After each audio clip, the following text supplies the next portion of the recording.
আমি আসলে অসুস্থ। অনেকে বলছে যে আমি কেমন আছি? আলহামদুলিল্লাহ, মানে অসুস্থতার মধ্যেও বলব যে ভালো আছি। আমাকে তোমরা মনে হয় না ক্লিয়ারলি শুনতে পাচ্ছ।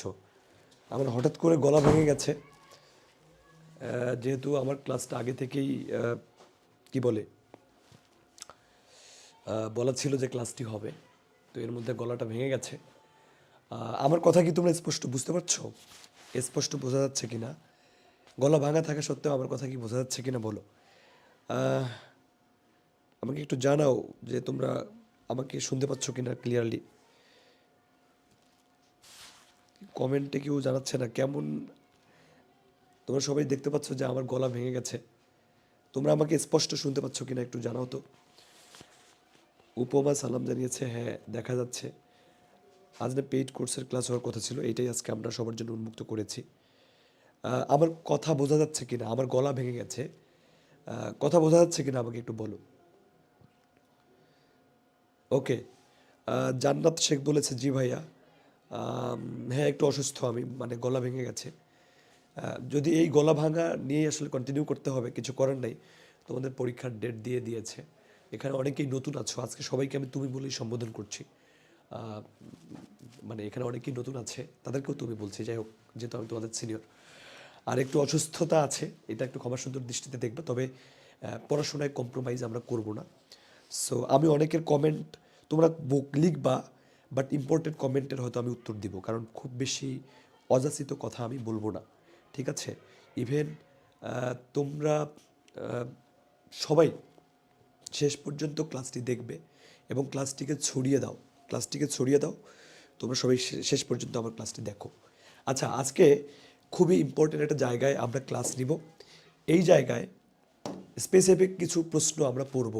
আমরা এলোপাতাড়ি কিছুই পড়ব না, মানে এলোমেলোভাবে কিছুই পড়ব না। খুব ইম্পর্টেন্ট জায়গাগুলোকে আমরা আইডেন্টিফাই করে করে পড়ব, যেখান থেকে বেসিক্যালি সাধারণ জ্ঞানের প্রশ্ন নার্সিংয়ে হয়। মানে যা অতিরিক্ত তা আমরা পড়ব না, যা যথাযথ তাই আজকে আমরা পড়ব। ঠিক আছে, মানবিক গুণাবলীর কথা আমি প্রথমে দুইটা কথা বলে নিই। তোমরা জানো যে সম্প্রতি যেটা আমরা দেখতে পাচ্ছি যে কত মার্কস সাধারণ জ্ঞান থেকে তোমাদের থাকতেছে। নতুন যে তারা নির্দেশনা দিয়েছে, সেখানে আমরা দেখতে পাচ্ছি যে যারা যারা বিএসসি নার্সিংয়ের জন্য পড়ছো, তাদের জন্য 5 মার্কস কিন্তু বাংলায় কমেছে, এবং মানবিক গুণাবলীতে 5 মার্কস বেড়েছে যারা বিএসসি নার্সিংয়ে আছো। তো যেহেতু 10 মার্কস সাধারণ জ্ঞান, 5 মার্কস হচ্ছে মানবিক গুণাবলী। আমি বলবো যে মানবিক গুণাবলী সাধারণ জ্ঞানের প্রত্যেকটা ক্লাসে আমি 3-4টা করে বা 5টা করে মানবিক গুণাবলী একদম এক্স্যাক্টভাবে দেখাবো। এতে করে তোমাদের সেন্স এবং হচ্ছে চিন্তা ডেভেলপ করবে, তোমরা এটা ভালো পারবা। ভয় পাওয়ার কিছুই নেই, খুবই ইজি। মাথা ঠান্ডা করতে হবে এবং আমার ক্লাসগুলোকে হচ্ছে নিয়মিত ফলো করতে হবে, তাহলে কি হবে? মানবিক গুণাবলীর 5 মার্কস বিএসসি নার্সিং তোমরা পেয়ে যাবা, ভয়ের কোনো কারণ নেই। আজকে আমি সেই বিষয়গুলো কিছুটা দেখাবো। আরেকটা বিষয় হচ্ছে, যারা ডিপ্লোমাতে আছো এবং যারা ইয়াতে আছো, কি বলে, এই যে মিডওয়াইফারিতে পরীক্ষা দিবা, তাদের 15 মার্কস হয়েছে। মানে 15 মার্কস বলতে কি, 20 মার্কসের মধ্যেই কি যুক্ত করেছে? মানবিক গুণাবলী যুক্ত করেছে। আমার কাছে মনে হয় মানবিক গুণাবলী তোমাদেরও 5 থাকবে, অথবা 4 থাকবে, অথবা 6 থাকবে। 14টা 15টা তোমাদের সাধারণ জ্ঞান থাকবে, অথবা 16টাও সাধারণ জ্ঞান থাকবে। সুতরাং এই জন্য যে তোমাদের সাধারণ জ্ঞান এই জন্য যে তোমাদের সাধারণ জ্ঞান মানে তোমাদের হচ্ছে কম পড়তে হবে, বেশি পড়তে হবে, বিষয়টা এরকম না। আবার ক্লাসে আমরা মোটামুটি তোমাদেরকে ভালো মতো একটা সবক দিতে পারবো, যেটা তোমাদের জন্য ভালো হবে। সো তোমরা সবাই ক্লাসটা থাকো। আমি আজকে খুবই টু দি পয়েন্টে যে জিনিসগুলো আসবে তাই পড়বো। তোমরা জানো যে শিওর সাকসেস কোর্সের এটি সাধারণ জ্ঞান প্রথম ক্লাস, কিন্তু এটাকে উন্মুক্ত করা হয়েছে। সো শিওর সাকসেস যে কোর্সটি আমাদের, সেখানে আমরা একদম মানে যা দরকারি তাই পড়াবো, সেখানে অতিরিক্ত কিছু পড়াবো না। সো পরীক্ষার ডেট সামনে, যা দরকারি তাই আমরা পড়বো।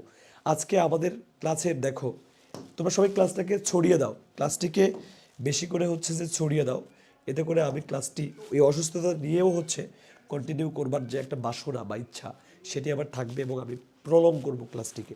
বাংলাদেশের পরিচিতি খুব ইম্পর্টেন্ট। এই টপিকটা থেকে প্রতি বছর 2 থেকে 3টা প্রশ্ন নার্সিং ভর্তি পরীক্ষায় আসে। সেটা কি বলে, বিএসসি নার্সিংয়ে আসে, মিডওয়াইফারি বলো, অথবা ডিপ্লোমাতে বলো, এখান থেকে 2 থেকে 3টা প্রশ্ন কিন্তু আসবে। সো আজকের ক্লাসটা খুবই গুরুত্বপূর্ণ। দেখো, বাংলাদেশ পরিচিতির মধ্যে আমরা বাংলাদেশের অবস্থানটা তো পড়বই, মাস্ট পড়ব। এখানে আয়তন এবং সীমানা, এখান থেকে প্রশ্ন আসবে। এবার আয়তন এবং সীমানা এইখান থেকে মাস্ট প্রশ্ন আসবে, এখান থেকে মাস্ট কি হবে, এখান থেকে মাস্ট প্রশ্ন হবে, মাস্ট। বাংলাদেশের আবহাওয়া জলবায়ু, এইটা মানে এইটা হলো যে এই জায়গাটাকে খুব গুরুত্বপূর্ণ বেশি করে তোমরা বলো কি সেটা, আয়তন ও সীমানা, বাংলাদেশের আয়তন ও সীমানা থেকে খুব বেশি প্রশ্ন হয় এবং এখান থেকে আসার সম্ভাবনা সব থেকে বেশি।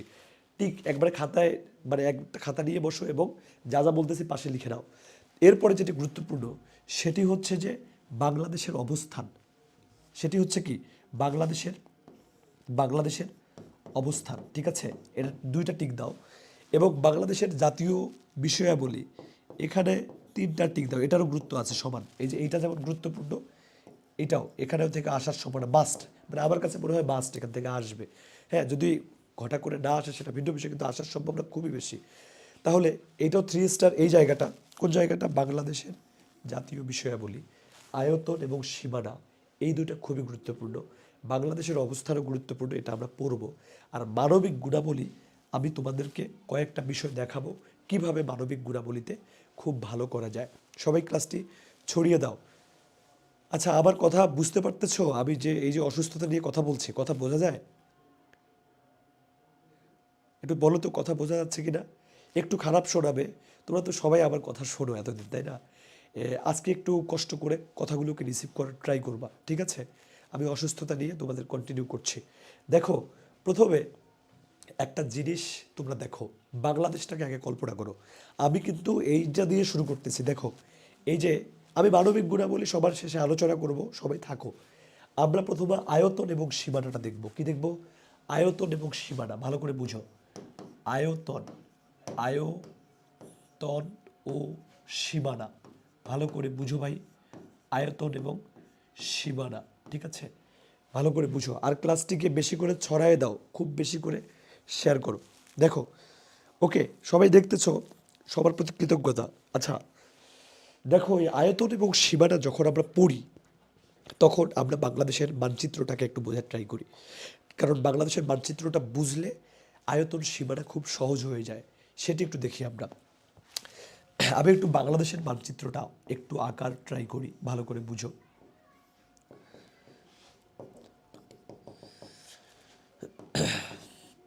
ভালো করে একটু বোঝার ট্রাই করো। এটা বাংলাদেশের মানচিত্র, ঠিক আছে, বাংলাদেশের, এটা বাংলাদেশের মানচিত্র। ওকে, এইটা হলো, এটাকে আমরা বলছি বিডি, বাংলাদেশ। সব মানচিত্রের একদম উপরের জায়গাটা কিন্তু উত্তর, বারে বারে আমি বলি, মানচিত্রের উপরের জায়গাটাকে আমরা উত্তর বলি। কি বলি? উত্তর, ঠিক আছে, মানে উত্তর দিক। নিচে আমরা বলি দক্ষিণ। ভালো করে বোঝো ভাই, খুবই গুরুত্বপূর্ণ। এখান থেকে হুবহু প্রশ্ন কমন পাবা, হুবহু কমন পাবা। সো মনোযোগ দাও। এটা উত্তর, এটা দক্ষিণ বলি। তুমি যখন মানচিত্রের দিকে তাকাচ্ছ তোমার টেবিলে, তুমি তোমার বামে, হ্যাঁ, তো যেমন আমি যদি এভাবে তাকাই তাহলে আমার বামে হলো পশ্চিম। এই জায়গাটা কি? পশ্চিম। আমার বামে কি? পশ্চিম। আমার বামে হলো পশ্চিম। আর আমার হাতের ডানে হচ্ছে পূর্ব। ভালো করে বুঝো, আমার হাতের ডানে হচ্ছে পূর্ব। এই বাংলাদেশের জায়গাটা থেকে সব থেকে যে প্রশ্নটা বেশি হয় সেটি হচ্ছে বাংলাদেশের উত্তরে ভারতের কোন কোন রাজ্য অবস্থিত। বাংলাদেশের উত্তরে ভারতের কোন কোন রাজ্য অবস্থিত, ভালো করে বুঝো। তাহলে বাংলাদেশের উত্তরে এইটা না, বাংলাদেশের উত্তর কিন্তু এইটা। এখন প্রশ্ন আসবে, বাংলাদেশের উত্তরে ভারতের কোন কোন রাজ্য অবস্থিত। বাংলাদেশের উত্তরে একটা জিনিস তুমি দেখো, এইটা কিন্তু পশ্চিম। এই পশ্চিম সাইডে দেখো, এই যে এইখান থেকে শুরু করে এই যে ভারত কিন্তু এইটা, ভারত কিন্তু এইটা ভাইয়া। দেখো, ভারত কিন্তু পুরো এইটা, এইটা হয়ে এসে এই যে এমনে এমনে এমনে, এই যে এমনে, এইটা কিন্তু ভারত। এই জায়গাটা কিন্তু একদম ভারত, এই পর্যন্ত কিন্তু ভারত, ঠিক আছে। এই যে সাদা জায়গাটা আছে না, এইটা কিন্তু পুরোটাই ভারত, বুঝছো? এটা কিন্তু পুরোটাই ভারত। দেখো, তাহলে ভারত তো বেসিক্যালি বাংলাদেশের বামে অনেক বড় জায়গায়। আবার বাংলাদেশের উত্তরে দেখো এই জায়গাটাও ভারতের অবস্থান আছে। বাংলাদেশের পূর্বেও ভারতের অবস্থান আছে। বাংলাদেশের পশ্চিমেও ভারতের অবস্থান আছে। বাংলাদেশের দক্ষিণে ভারতের অবস্থান নেই। বাংলাদেশের দক্ষিণে আছে একটা সাগর, সমুদ্র, সেটা হচ্ছে বঙ্গোপসাগর। সেটা কি? সেটি হচ্ছে বঙ্গোপসাগর। এই যে দক্ষিণে এই জায়গাটা আছে না, এগুলো কিন্তু জল ভাইয়া, এটা হচ্ছে জল। তাহলে এইটা হচ্ছে বঙ্গোপসাগর, ভালো করে বুঝো। তাহলে একমাত্র দক্ষিণে বঙ্গোপসাগর, উত্তরে ভারত, পূর্বে ভারত এবং পশ্চিমে ভারত, ঠিক আছে? ভালো করে বুঝো, থাকো, বোঝো, ট্রাই করো, দেখো। যদি বলে বাংলাদেশের উত্তরে ভারতের কোন কোন রাজ্য আছে, সেক্ষেত্রে তুমি এই জায়গাটায় দেখো, এই যে একটু দাঁড়াও ভাই, একটু প্লিজ, এটাকে একটু সুন্দর করে বোধগম্য করতে হবে আরো, ঠিক আছে? এরকম এই যে এই যে জায়গাটা আছে না, এই যে ভারতের যে পশ্চিম, বাংলাদেশের যে পশ্চিম, এই যে জায়গাটা, এই জায়গাটা কিন্তু ভারতের পশ্চিমবঙ্গ। এই জায়গাটা এই পর্যন্ত, এই যে এই পর্যন্ত, এই পর্যন্ত, এই পর্যন্ত ভারতের পশ্চিমবঙ্গ। এটা ভারতের পশ্চিমবঙ্গ। এটা কি? ভারতের পশ্চিমবঙ্গ। তাহলে ভারতের পশ্চিমবঙ্গ বাংলাদেশের পশ্চিমে আছে, এবং বাংলাদেশের উত্তরেও দেখো ভারতের পশ্চিমবঙ্গের একটু মাথা দেখা যায়। তার মানে ভারতের যে পশ্চিমবঙ্গ, রাজধানী কিন্তু কলকাতা, জানো? এই পশ্চিম বাংলাটা যেমন বাংলাদেশের পশ্চিমে আছে, ঠিক একইভাবে ভারতের যে পশ্চিমবঙ্গ রাজ্যটা, সেটি কিন্তু বাংলাদেশের উত্তরেও আছে। সেটি কোথায় আছে? বাংলাদেশের উত্তরেও আছে। তাহলে দেখো এই পর্যন্ত কিন্তু আসছে। তাহলে আমরা এই রাজ্যটার নাম বলতে পারি কি? পশ্চিমবঙ্গ। কি বলতে পারি?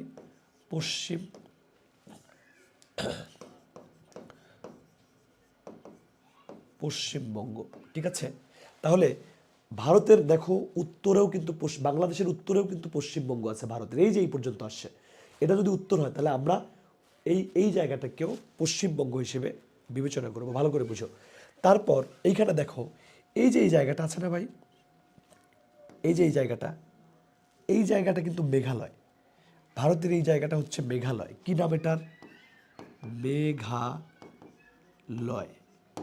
ভারতের এই জায়গাটা হলো মেঘালয়। আবার একটা জিনিস তুমি চিন্তা করো, এই যে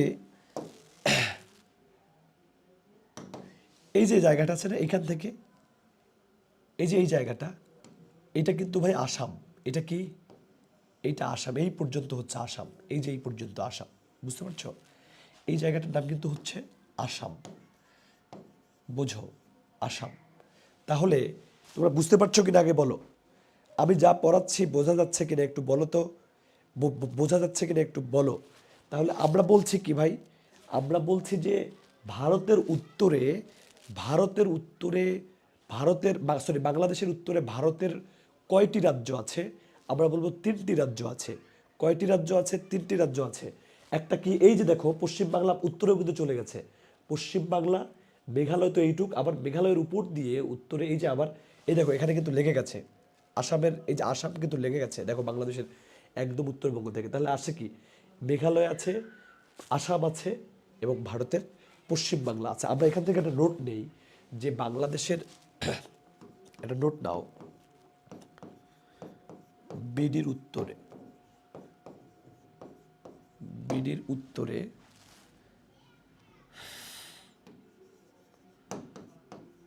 ভারতের 3 রাজ্য। আচ্ছা, এটা কি কি ভাই? এটা হলো এক। তাহলে 1 নাম্বারটা দেখো তো কি, ভালো করে বুঝো তো।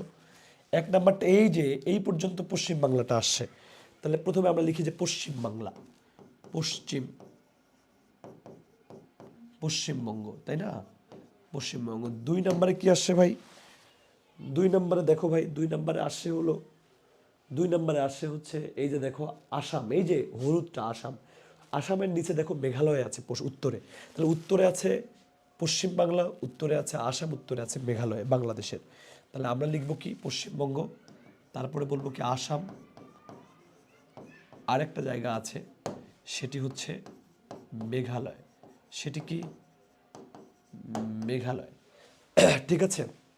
এবার আরেকটা জিনিস আমরা দেখি তো, বাংলাদেশের, বাংলাদেশের পশ্চিমে, এটা যদি পশ্চিম হয়, তাহলে বাংলাদেশের পশ্চিমে আছে কি? পুরোটাই পশ্চিম বাংলা আছে। তাহলে বাংলাদেশের পশ্চিমে আছে কি ভাই? বাংলাদেশের পশ্চিমে আছে বিডির পশ্চিমে আছে, বিডির পশ্চিমে আছে কি ভারতের পশ্চিমবঙ্গ, ভারতের কি বঙ্গ, পশ্চিমবঙ্গ, ঠিক আছে, পশ্চিমবঙ্গ রাজ্য। ওই যে পশ্চিমবঙ্গ ওখানেও আছে, উত্তরেও আছে বাংলাদেশের, আবার বাংলাদেশের পশ্চিমেও ভারতের পশ্চিমবঙ্গ আছে। আরেকটা জিনিস দেখো ভাইয়া, আমরা তাহলে বলি নির্দ্বিধায়, তোমরা একটা প্রশ্নের কমেন্ট করো তো, একটা প্রশ্নের উত্তর কমেন্টে জানো তো, বাংলাদেশের দক্ষিণে কি কি আছে, বাংলাদেশের দক্ষিণে কি কি আছে একটু বলো তো, বাংলাদেশের দক্ষিণে কি কি আছে বলতে পারবা, বাংলাদেশের দক্ষিণে? তাহলে বাংলাদেশের দক্ষিণে আছে, বিডির দক্ষিণে, বিডির দক্ষিণে আছে, বিডির দক্ষিণে আছে বঙ্গোপসাগর। কি আছে? বঙ্গোপসাগর, বঙ্গোপসাগর। কি আছে ভাই?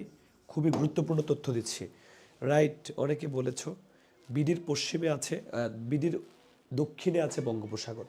আচ্ছা, তাহলে বিডির উত্তরে কি কি আছে, সরি বিডির পূর্ব দিকে কি কি আছে? বিডির পূর্ব, দেখো পূর্ব কি, এটা তো পূর্ব পাশ তাই না? তাহলে বিডির পূর্ব দিকে যেটা যেটা আছে ভালো করে বুঝো ভাই, ভালো করে বুঝো। বিডির পশ্চিমে পাইলাম, পশ্চিমে পাইলাম পশ্চিমবঙ্গ, উত্তরে পাইলাম মেঘালয়, পাইলাম আসাম, পাইলাম পশ্চিমবঙ্গ পাইলাম। আবার যখন আমি এই দিকে যাচ্ছি তখনও কিন্তু দেখো ভাই আসাম আছে। কি আছে? এই যে এই পর্যন্ত দেখো, এখানে কিন্তু আবার আসাম আছে, এই পর্যন্ত কিন্তু আসাম আছে, দেখো এই যে আসাম। তাহলে আমি যদি হচ্ছে বাংলাদেশের একদমই হলো যে পূর্ব সাইডটাতে যাই, পূর্ব সাইডটাতে যাই, তাহলে কিন্তু আমি কি কি পাচ্ছি? এইখানে পাবো আমি আসাম, এখানে কি কি পাবো? আমি আসাম পাবো। এটা পরীক্ষায় আসে না, জাস্ট বোঝার জন্য বলছি। এইখানে আছে ত্রিপুরা, এই জায়গায় আছে কি ত্রিপুরা, এই জায়গায় আছে হচ্ছে ত্রিপুরা, এখানে আছে ত্রিপুরা, এই জায়গাটায় আছে মিজোরাম, এই জায়গাটায় আছে কি মিজোরাম, ঠিক আছে। আর এই যে জায়গাটা দেখতে পাচ্ছ, এই যে জায়গাটা দেখতে পাচ্ছ ভাই, এই জায়গাটা, এইখানে কিন্তু হচ্ছে, এটা কিন্তু মিয়ানমার। এটা কি? এটি হলো মিয়ানমার, এটি মিয়ানমার। তাহলে বাংলাদেশের এমন একটা জেলা এই জায়গাটায় আছে, যেই জেলাটা কমন জেলা, যেটি কিনা ভারতের সাথেও বর্ডার শেয়ার করেছে, আবার মিয়ানমারের সাথেও বর্ডার শেয়ার করেছে। আমি জানি না তোমরা বুঝতে পারছো কিনা, আমার কথা বুঝতে পারছো কিনা, বাট আমি তো বলে যাচ্ছি, তোমরা আমার কথা বুঝতে পারছো কিনা আমি জানি না।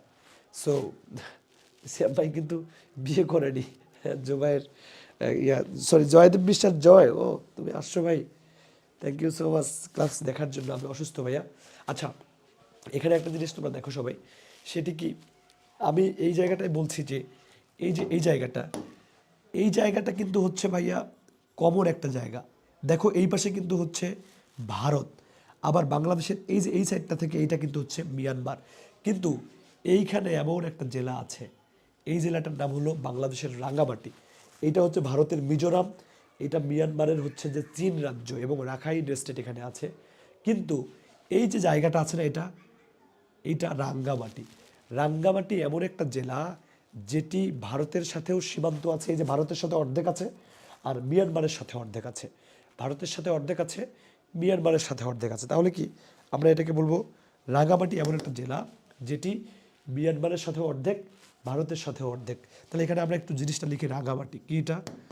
রাঙ্গামাটি, এটা হচ্ছে রাঙ্গামাটি, ঠিক আছে, বাংলাদেশের রাঙ্গামাটি। আর এই যে এখন আরেকটা জিনিস দেখো তো ভাই, এই যে এই জায়গাটা হলো যে খাগড়াছড়ি। এটা কি? সরি, এটা হলো বান্দরবান, খাগড়াছড়ি না, এটা হচ্ছে বান্দরবান, বান্দরবান, এটি হলো বান্দরবান, ঠিক আছে। আর এই জায়গাটা হচ্ছে না ভাই, এই যে এইটা হলো যে কক্সবাজার। এটা কি? কক্সবাজার, এটা হলো কক্সবাজার, এটি কি? কক্সবাজার। তাহলে ভালো করে বুঝো তো, এই রাঙামাটির অর্ধেক, এই বান্দরবানের পুরোটা এবং এই কক্সবাজারের পুরোটা কার সাথে সংযুক্ত? বাংলাদেশের, বাংলাদেশের তিনটি জেলা, বাংলাদেশের তিনটি জেলা মিয়ানমারের সাথে সম্পর্কিত, মানে সীমানা সম্পর্কিত। দেখো সীমানা মিলে গেছে আর কি, তার মানে কক্সবাজারের সীমানা মিয়ানমারের সীমানা কিন্তু লাগছে। তারপরে দেখো এই যে এইটা, দেখো এইটা হলো বান্দরবানের সীমানা, ওইদিকে মিয়ানমারের সীমানা লাগছে। তারপরে দেখো এই যে সাদাটা, এইটা তো ভাই রাঙামাটি, রাঙামাটির অর্ধেক ভারতের মিজোরামের সাথে লাগছে, আর রাঙামাটির অর্ধেক মিয়ানমারের সাথে লাগছে। বুঝতে পারছো? এই জন্য আমরা বলবো বাংলাদেশের 3টি জেলার সাথে, এই যে দেখো কক্সবাজার, বান্দরবান, রাঙ্গামাটির অর্ধেক মানে কি রাঙামাটি, 3টি জেলার সাথে মিয়ানমারের সম্পর্ক আছে। আমার কথা বোঝা যাচ্ছে? আমার কথা কি বোঝা যাচ্ছে? তোমরা বুঝতেছো? আমি অসুস্থতা আছি, এটা তো আমি প্রথমেই বলেছি। তোমরা কি বুঝতেছো আমার কথা? Thank you so much. কথা যদি বুঝতে পারো তাহলে তো ভালোই। আচ্ছা, আমি তাহলে এই জায়গাটা একটু ক্লিয়ার করাই। এবং আমরা কিন্তু কয়েকটা জায়গা দেখেছি। আমরা বলেছি বাংলাদেশের উত্তরে ভারতের 3 রাজ্য, পশ্চিমবঙ্গ, আসাম, মেঘালয়। আমরা বলেছি বাংলাদেশের পশ্চিমে আছে ভারতের পশ্চিমবঙ্গ। আমরা বলেছি বিডির দক্ষিণে আছে বঙ্গোপসাগর। আমরা এখানে আরেকটা জিনিস দেখব, সেটা হলো যে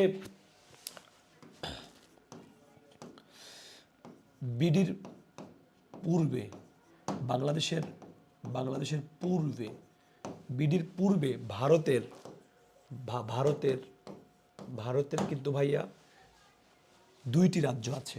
কি কি আছে? 2টি রাজ্য আছে, ভালো করে বুঝো। 2টি রাজ্য আছে, 2টি রাজ্য আছে। এক নম্বরে হলো ত্রিপুরা, ত্রিপুরা, এক নম্বরে হচ্ছে ত্রিপুরা, 2 নম্বরে হলো মিজোরাম, মিজোরাম।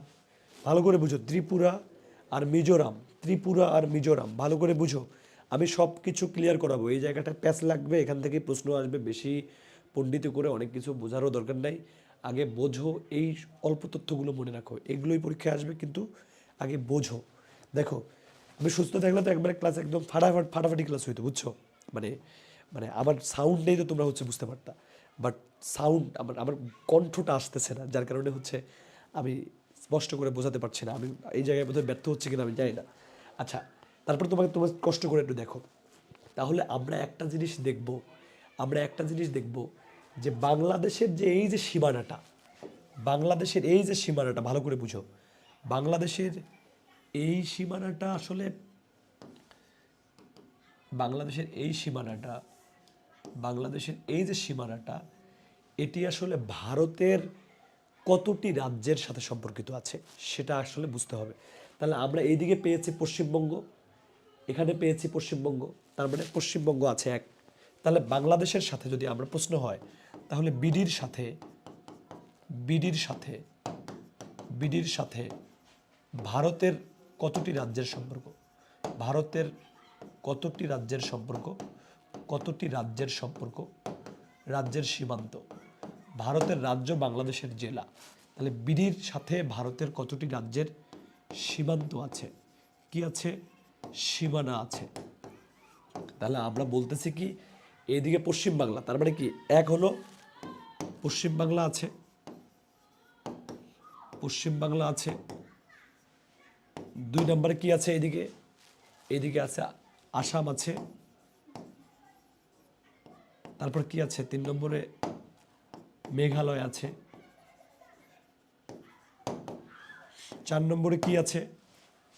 এখানে এসে আমরা পেয়েছি ত্রিপুরা, পেয়েছি কি পেয়েছি?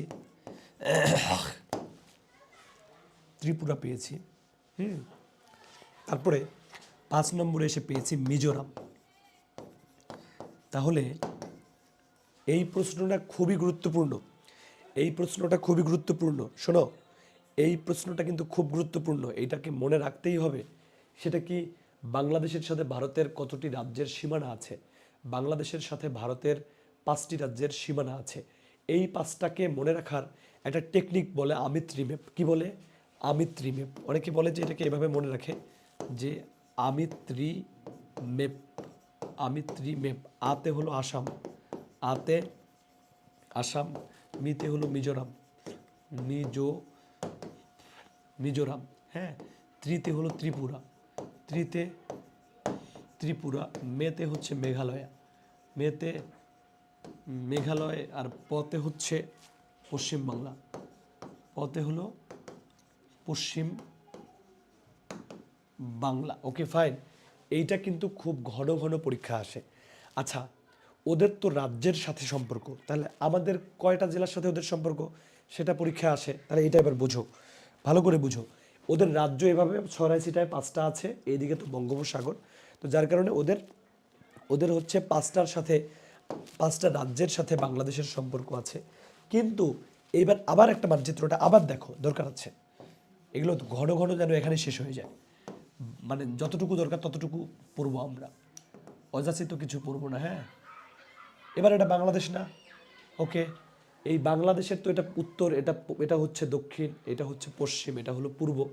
এই বাংলাদেশের এই দেখো এরকম জেলা আছে, এখানে একটা জেলা, এখানে একটা জেলা, এখানে একটা জেলা, এখানে একটা জেলা, এখানে একটা জেলা, এখানে একটা, এখানে একটা, এখানে একটা, এখানে একটা, এরকম এরকম এই সীমানা দিয়ে, এরকম সীমানা দিয়ে কয়টা জেলা আছে জানো?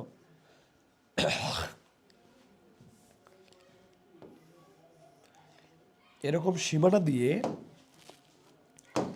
এরকম সীমানা দিয়ে হলো যে, এরকম সীমানা দিয়ে হলো 32টা জেলা আছে। কয়টা জেলা আছে? 32টা জেলা আছে। কয়টা জেলা আছে এরকম? বাংলাদেশের বিডির 32টি জেলার সাথে ভারত ও মিয়ানমারের সীমানা আছে। ঠিক আছে, এখন ভাইয়া একটা জিনিস তোমাদেরকে বলি, এটা একটু ক্লিয়ার থাকো তো, এটা একটু ক্লিয়ার থাকো। কেমন সেটা? সেটা হচ্ছে যে এই যে জায়গাটা আমি একটু আগে বললাম, কিন্তু এটা কিন্তু হচ্ছে রাঙামাটি। এটা কি? এটা হচ্ছে রাঙামাটি। রাঙামাটি, এই রাঙামাটির সাথে, এই রাঙামাটি একটা কমন জেলা। এই রাঙামাটির সাথে কার সম্পর্ক আছে? মিয়ানমারের সম্পর্ক আছে। এবং এই যে এই জায়গাটা কিন্তু হচ্ছে খাগড়াছড়ি, সরি, বান্দরবান। এটা হলো বান্দরবান। বান্দরবান, আমি এই যে এই জিনিসটা তখন বুঝাইছিলাম তোমাদেরকে, এই যে এই থেকে শুরু করে এইটা কিন্তু ভারত, আর এই যে এই পাশে কিন্তু হচ্ছে ভাই এটা মিয়ানমার। তাহলে মিয়ানমারের এইখানে 2টা রাজ্য আছে। মিয়ানমারের এই জায়গায় 2টা রাজ্য আছে। কয়টা রাজ্য আছে? এক হলো চীন রাজ্য আছে মিয়ানমারের, চীন দেশটা আলাদা, বাট এখানে মিয়ানমারের 1 নম্বর রাজ্য চীন। আরেকটা রাজ্য এখানে আছে, সেটা হলো যে রাখাইন রাজ্য, রাখাইন স্টেট। ঠিক আছে, রাখাইন স্টেট, এই দুইটাই কিন্তু হলো ভাইয়া মিয়ানমারের রাজ্য, মিয়ানমারের রাজ্য। তাহলে আমরা একটা জিনিস দেখব, বিডির 32টি জেলার সাথে ভারত ও মিয়ানমারের সীমানা আছে, এটা বলছি। তাহলে বিডির কতটি জেলার সাথে ভারতের সম্পর্ক আছে, এটা যদি আমরা স্পষ্ট করি, তাহলে একটা জিনিস দেখব আমরা। দেখো, বিডির মানে কি, বাংলাদেশের বিডির 30টি জেলার সাথে, 30টি জেলার সাথে ভারতের সম্পর্ক আছে। কি? ভারতের সীমানা আছে, ভারতের সীমানা আছে। আমি জানি না যে তোমরা আমার কথাগুলো বুঝতে পারছো কিনা, ঠিক আছে? কিন্তু এইখানে আরেকটা বিষয় আমাদের খুব স্পষ্ট তুই মনে রাখতে হবে, সেটি হলো যে বাংলা মানে বিডির এই যে আবার দেখো 3টা জেলা, তাই না? এই যে এটা কিন্তু হচ্ছে ভাই, এটা কিন্তু হলো, এটা কিন্তু কক্সবাজার। তাহলে তোমরা আমাকে বলো তো, মানে রাঙামাটি একমাত্র জেলা, এই জায়গাটা হচ্ছে রাঙামাটি, এই জায়গাটা হলো রাঙামাটি, এইটাই একমাত্র জেলা যেটা ভারতের সাথেও আছে, আবার মিয়ানমারের সাথেও আছে। তাহলে কমন জেলা। তাহলে আমরা এবার বলবো যে মিয়ানমারের সাথে 3টি জেলার, মিয়ানমারের সাথে বাংলাদেশের 3টি জেলার সম্পর্ক আছে। এই পাশে লিখবো আমরা এটা, মিয়ানমারের সাথে, খুব ইম্পর্টেন্ট তথ্য, মিয়ানমারের সাথে, মিয়ানমারের সাথে বিডির 3টি, একটু দ্রুত আমাকে চাটা নিতে হবে, পারতেছি না আমি।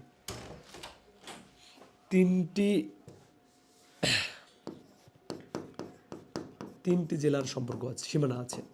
3টি জেলার সীমানা আছে, ভালো করে বুঝো। 3টি জেলার সীমানা আছে। ওই তিনটা কি কি ভাই একটু বুঝো, কষ্ট করো, একটু বোঝো, খুবই কাজে দেবে। হ্যাঁ, যারা যারা বীর তারা কিন্তু হচ্ছে হেরে যায় না। আমি আজকে অসুস্থ নিয়েও কিন্তু ক্লাসটা করাচ্ছি। সুস্থ থাকলে কিন্তু ক্লাসটা আরও বেশি দুর্দান্ত হতো, এটা তোমরাও জানো, আমিও জানি। কিন্তু আমি কিন্তু তথ্যগুলো দিচ্ছি, বোঝো, খুবই ইম্পর্টেন্ট। এগুলো বারে বারে আসবে।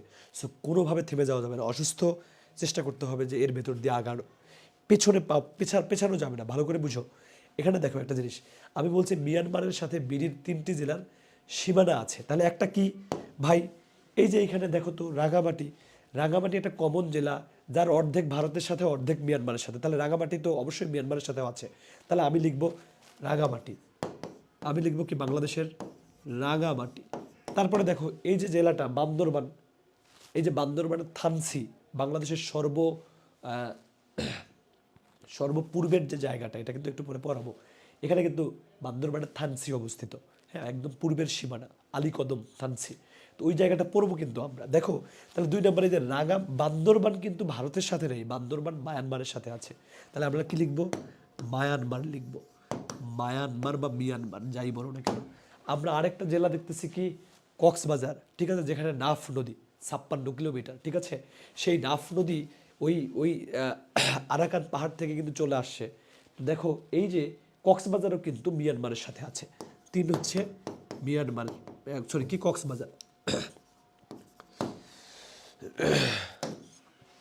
দেখো কি মিয়ানমার বা সরি সরি কক্সবাজার, আমরা কি লিখবো এটা?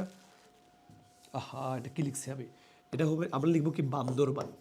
এটা হচ্ছে বান্দরবান, এবং আমরা এটা লিখবো হচ্ছে কক্সবাজার, কক্সবাজার। আচ্ছা, এই 3টা জিনিস তোমরা কি বুঝতে পেরেছো?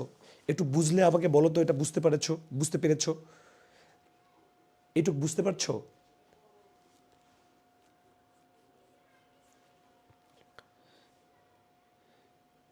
আমি যতটুকু এই পাশে বোঝালাম, এতটুকু বুঝতে পেরেছো কিনা আমাকে একটু বলো তো। এই জিনিসটুকু কি বুঝতে পেরেছো? থ্যাংক ইউ ভাই।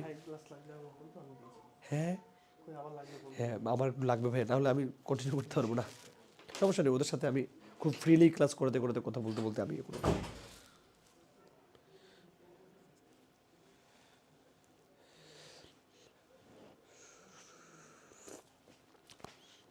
আমি একটু চা খেতে খেতে তোমাদের ক্লাসটা নিবো, হ্যাঁ, কারণ গলার অবস্থা তো খুবই বাজে।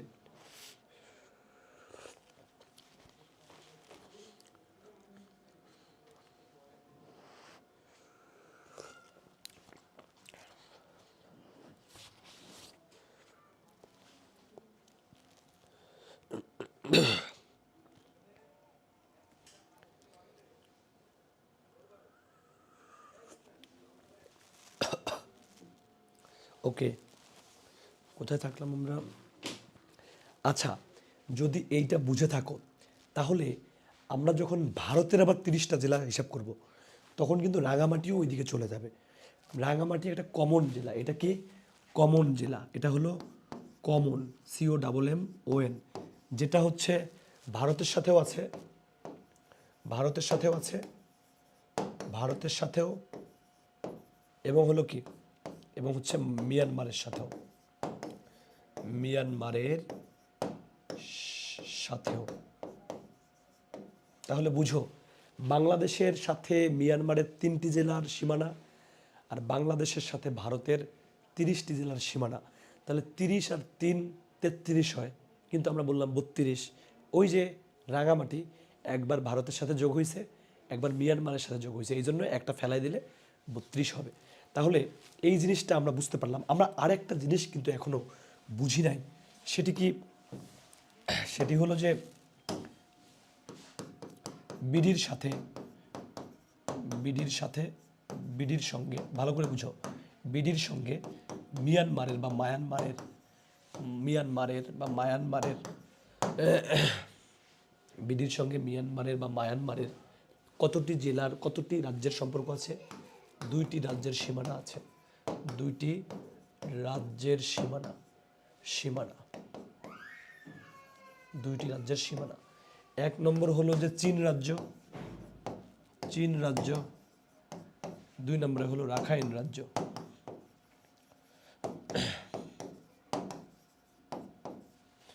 2 নম্বরে হলো রাখাইন রাজ্য। মোটামুটি আমরা একটা খুব ভালো সমাধান দিতে পারলাম। এবার আমি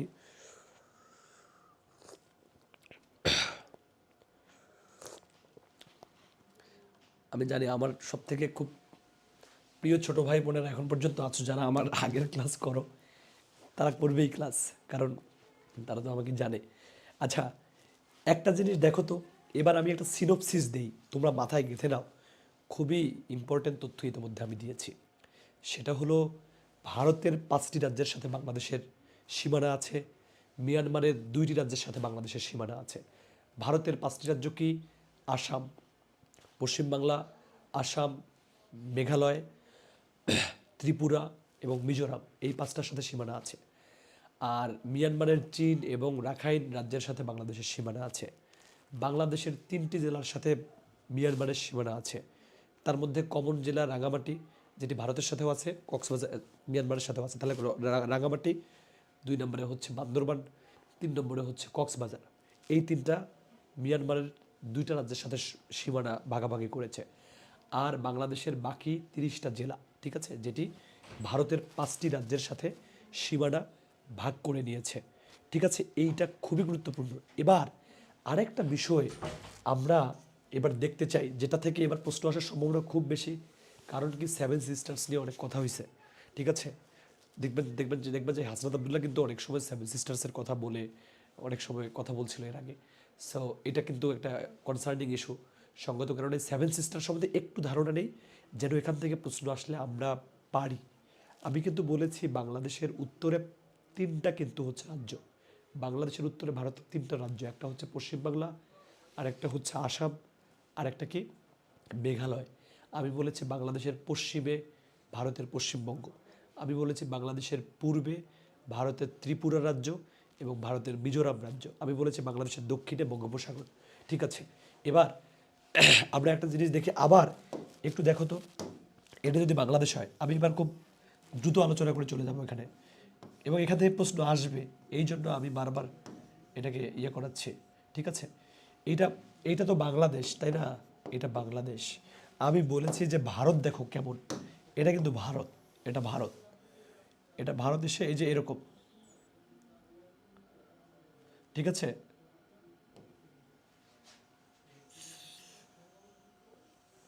এই যে ভারত। এখন এটা যদি ভারত হয় ভাই, ভারতের উত্তর কি এটা না? ভারতের উত্তর এটা না? ভারতের পূর্ব কি ভাই এইটা না? তাই না? তাহলে ভারতের উত্তর এবং পূর্বে এই জায়গাটা, ভারতের উত্তর এবং পূর্বে এই যে এই জায়গাটা ভারতের 7 সিস্টার্স। 7 সিস্টার্স কাকে বলে? বলতে পারে যে কোন দিকে ভারতের 7 সিস্টার্স অবস্থিত, বলবে যে ভারতের উত্তর পূর্বাঞ্চলীয় এলাকা। ঠিক আছে, এই জায়গাটা মুখস্থ করলে অনেকে ভুল করে, তাই আমি কিন্তু এত শ্রম দিচ্ছি এখানে। তাহলে আমরা কি বলবো এবার? 7 সিস্টার্স, SISTERS, সিস্টার্স।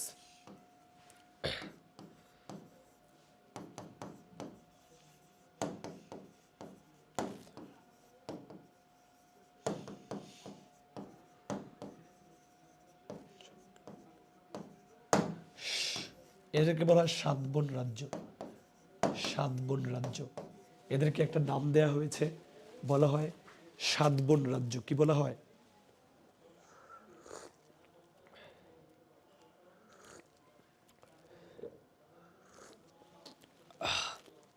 সরি, আমি কিভাবে চা খাচ্ছি এই শব্দও তোমরা শুনতে পাচ্ছ, আসলে কিছু করার নেই, অসুস্থ হয়ে গেছে তো, ক্লাস তো কন্টিনিউ করতে হবে। দেখো, আমি বলেছি উত্তর এবং পূর্বে ভারতের 7 সিস্টার্স, ঠিক আছে, 7 বোন রাজ্য। তাহলে এই 7 বোন রাজ্যের মধ্যে তোমরা দেখো, এই যে পশ্চিম বাংলাতে পড়লাম না আমরা,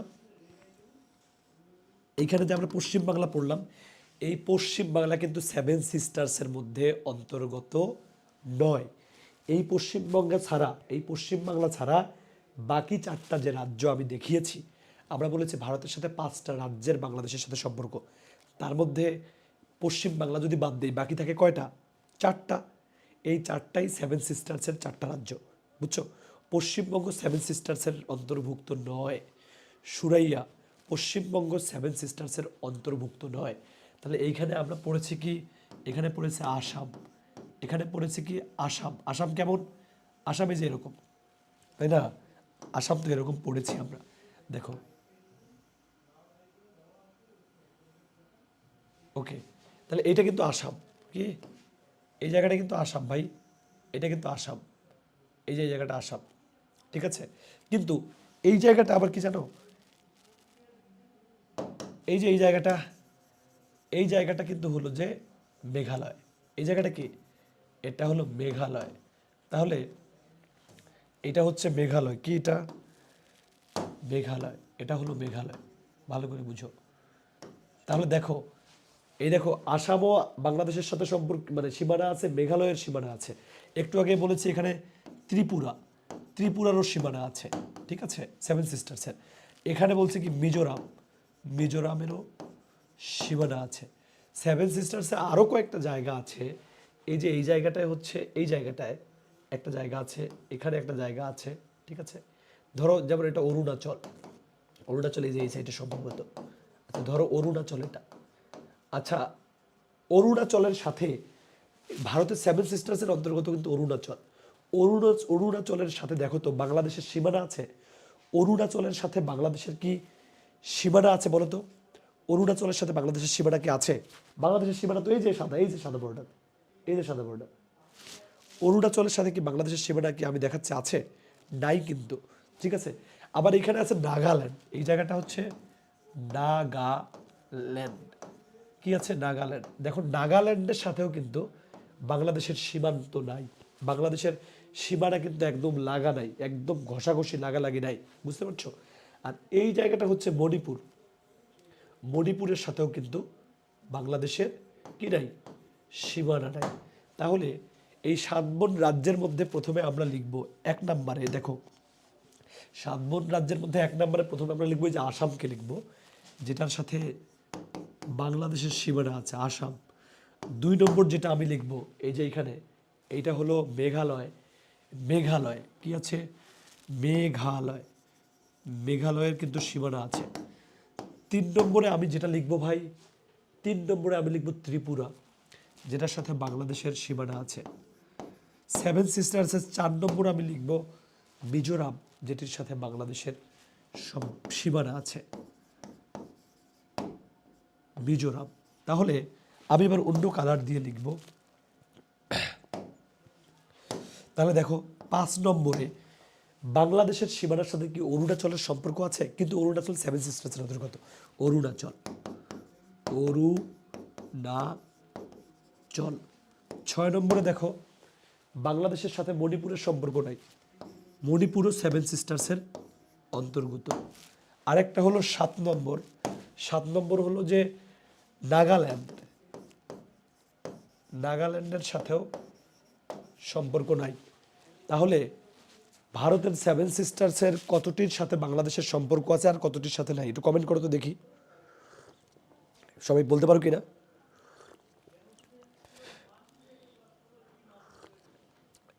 সবাই বলো তো। সেভেন রাইট, রিমা তালুকদার, রিমা সে বলেছে সেভেন সিস্টার্স রাজ্যের 4টির সাথে বাংলাদেশের সম্পর্ক আছে আর 3টির সাথে নাই। কোন 3টির সাথে, সেভেন সিস্টার্সের কোনটির সাথে বাংলাদেশের সীমানা নাই, এমন প্রশ্ন হবে। সেক্ষেত্রে 3টার যে কোনো একটা অপশনে থাকতে পারে, মণিপুর থাকতে পারে, নাগাল্যান্ড থাকতে পারে, আবার কি অরুণাচল থাকতে পারে, ঠিক আছে। আমার মনে হয় যে আমি মোটামুটি সাকসেস। এবার আরেকটা গুরুত্বপূর্ণ তথ্য তোমাদেরকে দিব, যেটা খুবই সম্ভাবনা, মানে 1 মার্কস পেয়ে যেতে পারো তোমরা। কেমন সেটা? সেটা হলো দেখো তো, এইটা যদি ভারত হয়, এটা যদি ভারত হয়, ঠিক আছে, এটা যদি ভারত হয়, এই জায়গাটাতে ওরা কেমনে, মানে আমি আঁকতে পারিনি ওইভাবে, ওরা কিন্তু এই যে এই জায়গাটা আছে না, এই যে এই জায়গাটা ভারতের, এই জায়গাটা দিয়ে ওরা, এই জায়গাটা দিয়ে ওরা হচ্ছে যে ভারতের এই সেভেন সিস্টার্সে ঢোকে। মানে একটা দেশ কত বড়, এখানে এসে এত চিকন হয়ে গেছে, এত পাতলা হয়ে গেছে, মানে মুরগির গলার মতো। এই জায়গাটা মুরগির গলার মতো হয়ে গেছে না, এই জায়গাটা মুরগির গলার মতো হয়ে গেছে না বলো তো? এই জায়গাটা মুরগির গলার সাথে, গলার মতো, হ্যাঁ, 4টির সাথে বাংলাদেশের সম্পর্ক আছে, রাইট। দেখো এই জায়গাটা মুরগির গলার মতো না, ওরা এইটা দিয়ে আবার ভারতের, ওরা ওদের 7 বন রাজ্যে ঢোকে। এই জন্য ভারতের উত্তর পূর্বাঞ্চলের 7 বন রাজ্যে, ঠিক আছে, বা সেভেন সিস্টার রাজ্যে ভারত ঢোকে কোন জায়গাতে দিয়ে? সেটি হলো শিলিগুড়ি করিডোর। সেটি কি? এই জায়গাটাকে বলা হয় শিলিগুড়ি করিডোর। কি বলা হয় ভাই? শিলিগুড়ি করিডোর। ভালো করে বুঝো তো, এইটাকে শিলিগুড়ি যদি করিডোর বলে, বলো তো এই 7 বোন রাজ্যের এক পাশে হলো বাংলাদেশ, কোন দিকে বাংলাদেশ বলো তো? 7 বোন রাজ্যের দেখো, ওদের দেখো এই 7 সিস্টার্স শিলিগুড়ি করিডোরের দেখো এক পাশে বাংলাদেশ আর এক পাশে নেপাল। এটা কিন্তু নেপাল, এই সাইডটা কিন্তু নেপাল, এটা হচ্ছে নেপাল, এটা নেপাল। আর এটা তো বিডি, তাই না? এটা তো বিডি, এটা তো বিডি, এটা তো বুঝোই। তাহলে দেখো এই গলাটা, এই মুরগির যে গলা, যেটাতে মুরগির গলায় তো হচ্ছে জবাই করা হয়, তাই না? একদম গলার মতো দেখো, ঠিক আছে?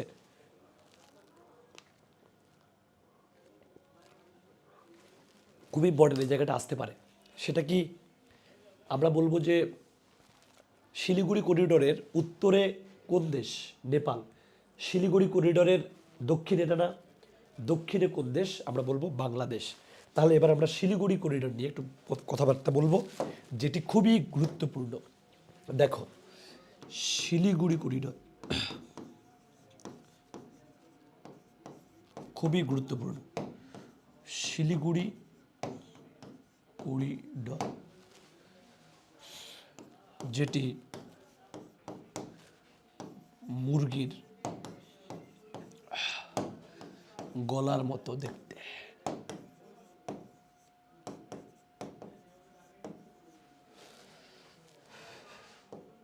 তাই এই জায়গাটিকে আরেকটি নামে ডাকা হয়।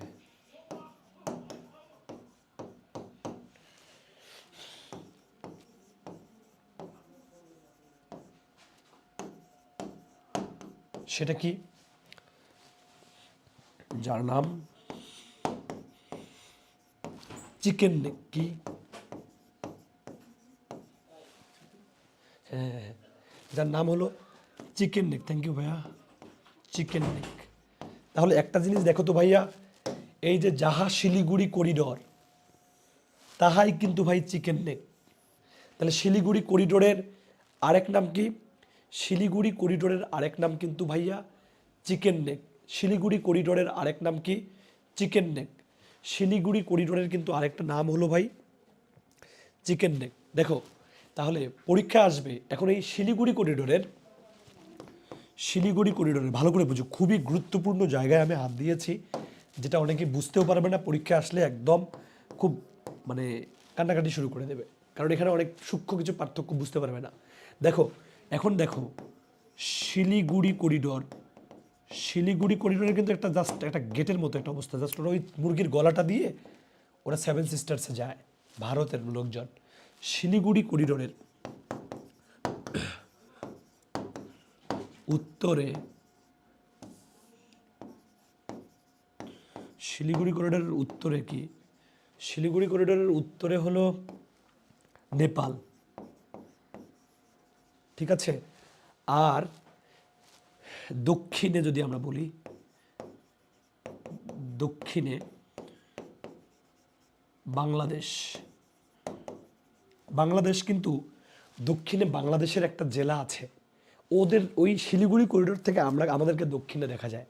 আমরা যেমন ওদেরকে উত্তরে দেখতেছি যে ওরা উপরের দিকে, তাই উত্তর। শিলিগুড়ি করিডোর থেকে যদি ওরা বাংলাদেশকে দেখে তাহলে আমাদেরকে দক্ষিণে দেখা যায়। কি দেখা যায়? দক্ষিণে। তাহলে দক্ষিণে হলো পঞ্চগড় জেলা। কি জেলা? পঞ্চগড়, যেটি বিডিতে অবস্থিত, বাংলাদেশে অবস্থিত। এবার একটা প্রশ্ন মেডিকেলে চলে এসেছে, এই প্রশ্নটা তোমাদেরকেও দেবে, রিপিট করবে, আমি বললাম দেখো এখান থেকে এবার একটা প্রশ্ন রিপিট হবে। কি হবে? এবার এখান থেকে নীলফামারে আবেগে বলতেছো নাকি রে ভাই? পঞ্চগড়। দেখো তাহলে ওরা এবার মেডিকেলে প্রশ্ন এসেছে যে বাংলাদেশের মানে শিলিগুড়ি করিডোরের নিকটবর্তী বা খুবই অগ্রবর্তী, মানে নিকটবর্তী বা এরকম একটা প্রশ্ন ছিল, খুব নিকটবর্তী বাংলাদেশের জেলা পঞ্চগড়। তাহলে আমরা শিলিগুড়ি করিডোর সম্বন্ধে মোটামুটি একটা ধারণা কিন্তু আমরা পেলাম। এতটুকু এই যে বোঝালাম, এইটুকু কি বুঝতে পারছো ভাই? এই তথ্যগুলোই যে বারে বারে আসে, এই জন্য উল্টাপাল্টা তথ্য আমি দিলাম না। এই তথ্য থেকেই একটা আসবে, উল্টাপাল্টা করে ফেলবে পোলাপাইন, এখানে 1 মার্কস কমে যাওয়া মানে চান্স পাওয়ার সম্ভাবনা কমে যাবে। এই জন্য খুবই, কেন উত্তরে লিখে নেই, উত্তরে নেপাল, রাইট। শিলিগুড়ি করিডোর উত্তরে নেপাল, দক্ষিণে হচ্ছে যে পঞ্চগড়, রাইট, ঠিকই বলছি তো। আচ্ছা, এতটুকু মানে যা পড়াবো তাই পড়ো আপাতত, আর অতিরিক্ত তথ্য পড়ার কোনো প্রয়োজন নাই, যা পড়াই তাই পড়ো। এতটুকু বুঝছো? Clear, okay fine. এবার এবার ভাইয়া একটা জিনিস বলো তো, এটা যদি বাংলাদেশ হয়, এটা যদি বাংলাদেশ হয় ভাই, খুব খুব মনোযোগ, এখান থেকে হিউজ তথ্য আছে, এগুলোই বারে বারে তোমাদের নার্সিংয়ে এই টপিকটা থেকে খুব বেশি প্রশ্ন হয়, এটা থেকে মিস করবেই না ওরা। হ্যাঁ,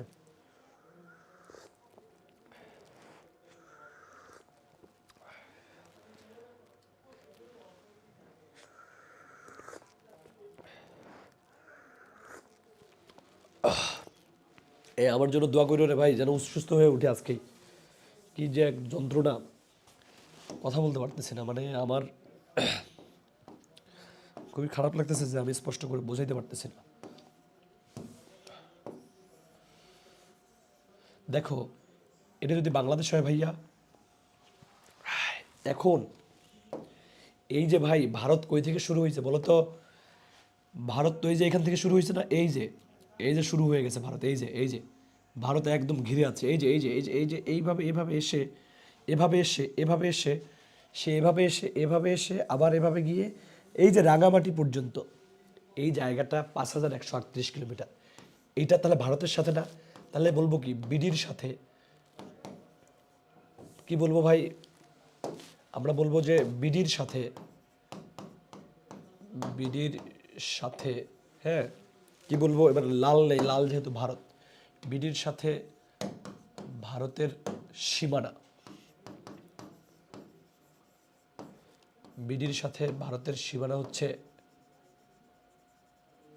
বলো তো কত?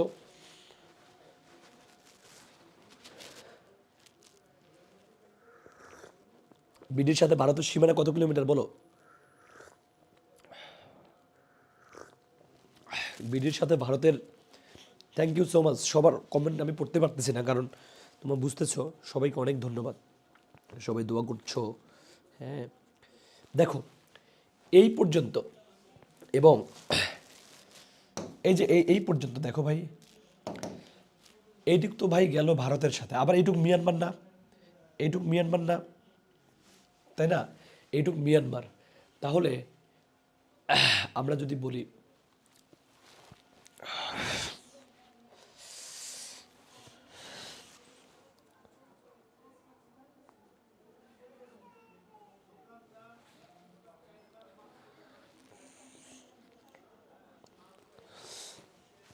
তারপরে দেখো আরেকটা জিনিস দেখো, বুঝো ভালো করে, এই জায়গাটা কিন্তু জল, এই জায়গাটা কিন্তু জল, এটা বঙ্গোপসাগর, তাহলে এটা কি ভাই?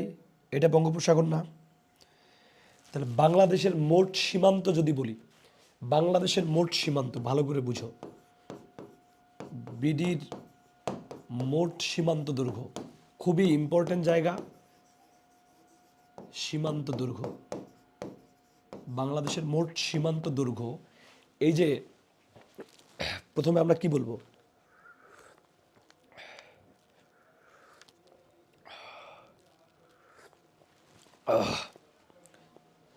প্রথমে আমি যেটি বলছি, প্রথমে দেখো লালটা, এই লাল তো ভারতের সাথে আছে, এটা লাল লাল তো নাকি, আমি কিন্তু মানে কি বলে এটা, কালার ব্লাইন্ড, বুঝছো, মানে কালার চিনি না, এটা তো লাল তাই না? আচ্ছা, লাল, লাল ভারতের সাথে, এই যে এইটাকে কি কালার বলে বলো তো? এই যে কালারটা, এটা কিন্তু মিয়ানমারের সাথে, এটা এটা এটা ভারত, এটা ভারত, আর এটা মিয়ানমার,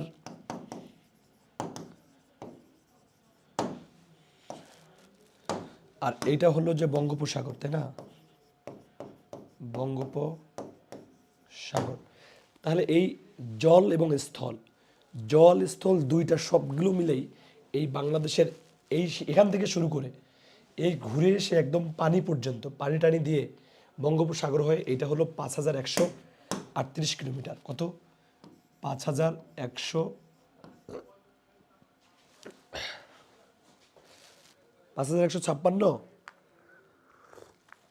কত? 5156,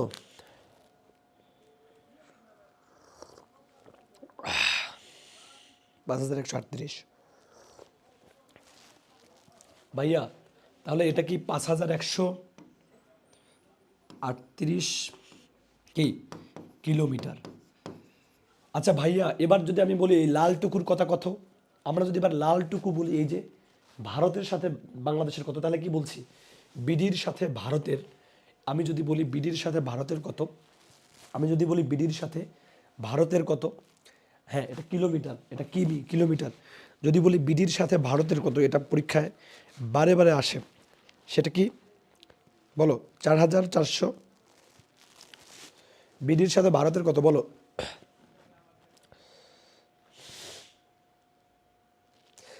আচ্ছা শোনো, 5138 হচ্ছে সর্বমোট সীমারেখা আমরা পড়লাম, তাই না?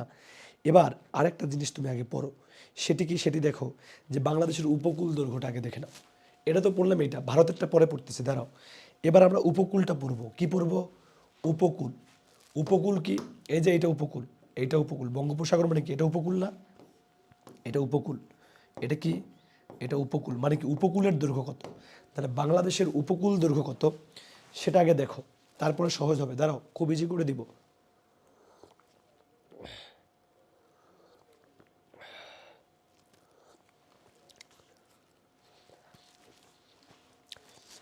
উপকূল কত?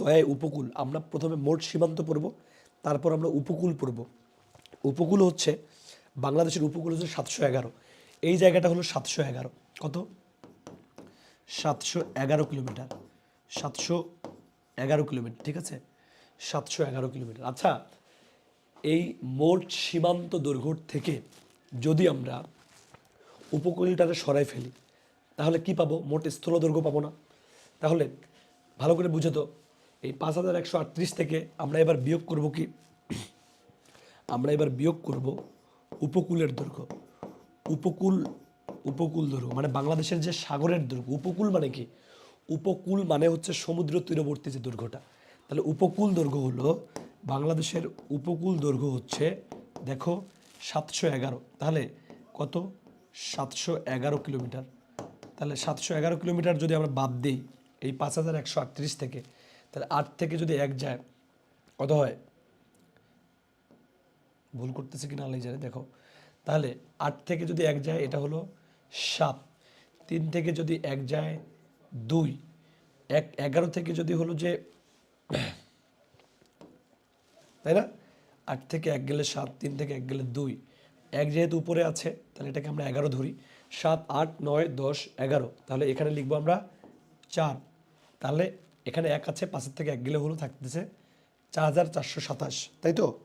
4427। এই 4427 হচ্ছে বাংলাদেশের স্থল সীমানা। দেখো, আমরা মোট সীমান্ত দৈর্ঘ্যের থেকে আমরা উপকূলটাকে বাদ দিলাম, এখন থাকলো কি? এটা হলো মোট স্থল সীমানা। এটা কি? মোট স্থল মানে কি? পানি বাদ দিয়ে, পানি নাই, মোট স্থল সীমানা। এটা হচ্ছে আমাদের মোট স্থল সীমানা। এটা হচ্ছে মোট স্থল সীমানা। তাহলে মোট স্থল সীমানা কত বাংলাদেশের? স্থল সীমানা, মোট স্থল সীমানা, মোট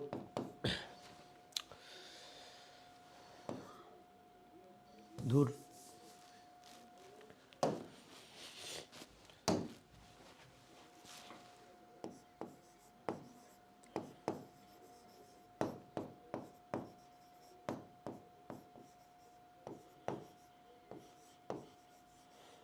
মোট স্থল সীমানা। তাহলে মোট স্থল সীমানা হচ্ছে এইটা, তাই না? আচ্ছা, এখন এই মোট স্থল সীমানার মধ্যে দুইটা দেশের সাথে আমাদের স্থল সীমানা আছে, একটা ভারতের সাথে আরেকটা মিয়ানমারের সাথে। তাহলে আমরা এবার মিয়ানমারের সাথে বাংলাদেশের সীমানা কত সেটা যদি বাদ দেই, তাহলে আমরা ভারতের সাথে কত সীমানা সেটা পেয়ে যাব। মিয়ানমারের সাথে বাংলাদেশের সীমানা হচ্ছে, মিয়ানমারের সাথে বাংলাদেশের সীমানা হচ্ছে 271 কত? 271। তাহলে দেখো আমরা এই যে এখন এখন এখানে লিখলাম মোট স্থলসীমা, মোট স্থলসীমানা। বাংলাদেশের মোট স্থলসীমানা কত? বাংলাদেশের মোট স্থলসীমানা আমরা দেখতেছি 4427 কিলোমিটার। খুবই ইম্পর্টেন্ট এগুলো, 4427 কিলোমিটার। তাহলে এই 4427 কিলোমিটারকে যদি আমরা যদি হচ্ছে মিয়ানমারের সীমানা দিয়ে বাংলাদেশের সাথে বিডির সাথে সাথে মিয়ানমারের সীমানা বাদ দিই, মিয়ানমারের সীমানা, মিয়ানমারের কি সীমানা, বিডির সাথে মিয়ানমারের সীমানা যদি আমরা বাদ দিই 211 না 271, কত? 271 যদি বাদ দিই তাহলে কি 271 কিমি যদি বাদ দিই, যেটা পাবো সেটা হলো আমাদের ভারতের সীমানা, বাংলাদেশের সাথে ভারতের সীমানা। 7 থেকে 1 গেলে 6, 2 থেকে 7 থেকে 1 গেলে হচ্ছে 6, 12 থেকে 7 গেলে কত? 5, তাই না? 5, 1 থাকলো হাতে 3, 4 থেকে 3 গেলে হচ্ছে 1, তাহলে 4156 কিলোমিটার। এটি হচ্ছে ভারতের সাথে বাংলাদেশের সীমানা। কি? ভারতের সাথে বিডির সাথে ভারতের সীমানা। বুঝতে পারছো? আমি এতক্ষণ যা বুঝালাম, আমি জানি না, আমি আমার 271 লিখছি তো, হ্যাঁ 271, আমি যা বললাম তা কি বুঝতে পেরেছো? আমি যা বললাম তা কি বুঝতে পেরেছো? সেটা লেখো, সেই কমেন্ট করো। আমি যা লিখছি সেটা বুঝতে পারছো কিনা সেটা বলো আগে। কে কে বুঝতে পারো নাই?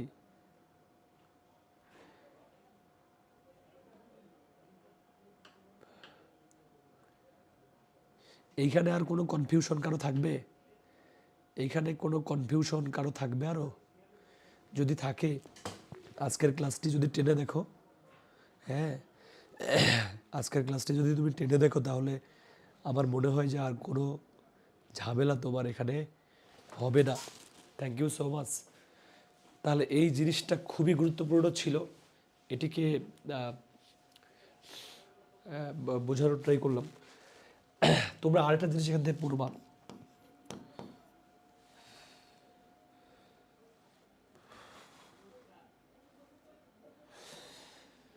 বিডির উত্তর।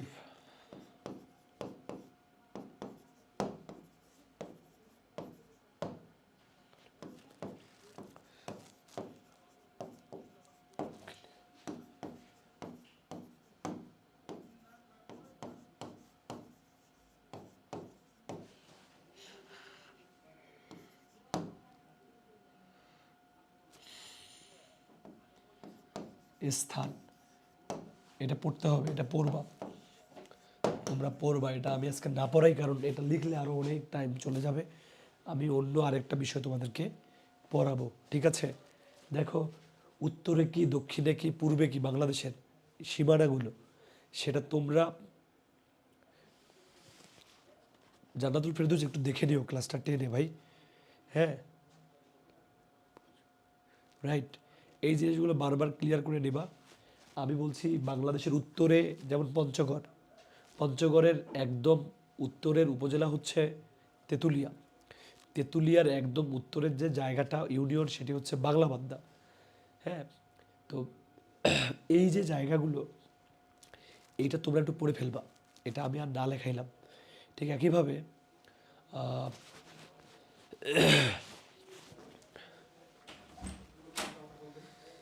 প্লিজ আরেকবার সাপোর্ট, হ্যাঁ ঠিক আছে।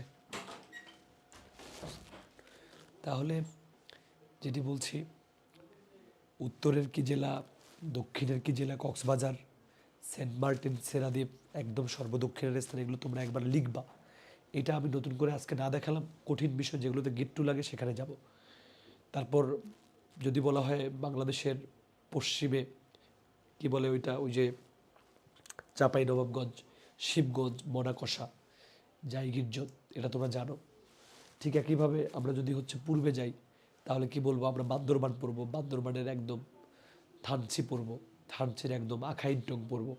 এগুলো তোমরা, এটা খুব ইম্পর্ট্যান্ট, এগুলো চলে আসতে পারে, এটা একটু দেখে নিও। হ্যাঁ, আচ্ছা, এখানে আরেকটি জিনিস খুবই গুরুত্বপূর্ণ, সেটি হলো যে এবার ওই জিনিসটা আমি তোমাদেরকে দেখাবো যেখান থেকে বারে বারে প্রশ্ন হয়, খুবই গুরুত্বপূর্ণ। আমি এবার সীমানা থেকে অবস্থানে যাব বাংলাদেশের, ঠিক আছে?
Thank you, thank you, thank you ভাই, যা দিছো দিছো, অল্প একটু চিনি দিলেই হবে, খুব বেশি না ভাই।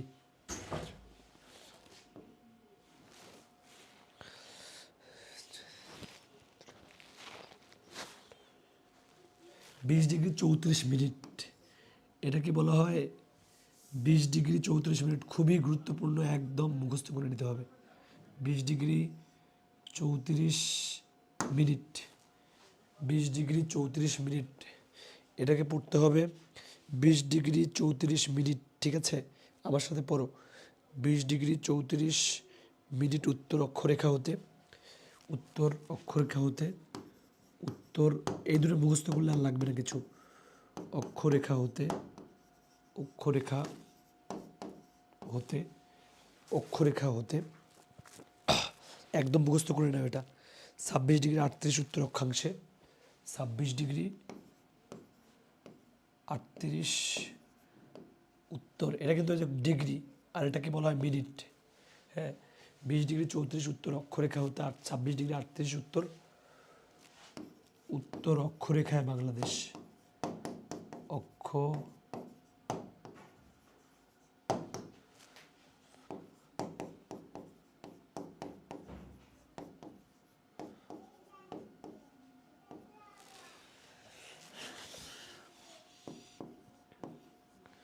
ঠিক আছে? খুব ইম্পর্ট্যান্ট, একদম মুখস্থ করে নিতে হবে, ঠিক আছে? খুবই ইম্পর্ট্যান্ট একটা তথ্য। আরেকটা তথ্য পড়তে হবে, সেটি হলো যে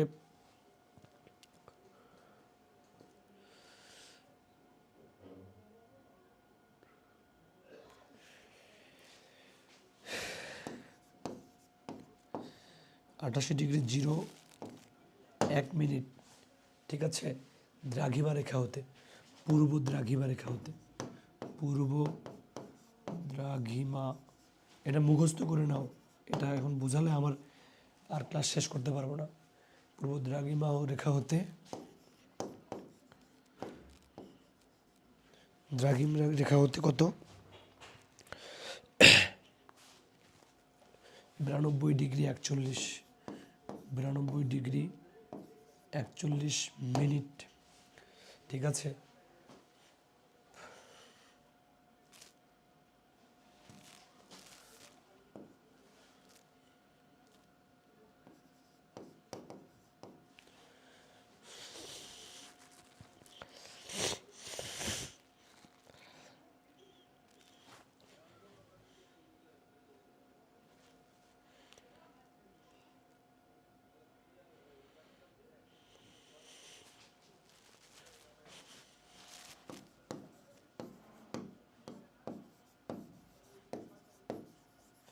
দ্রাঘিমা রেখায় অবস্থিত, খুবই ইম্পর্টেন্ট এইটুকু,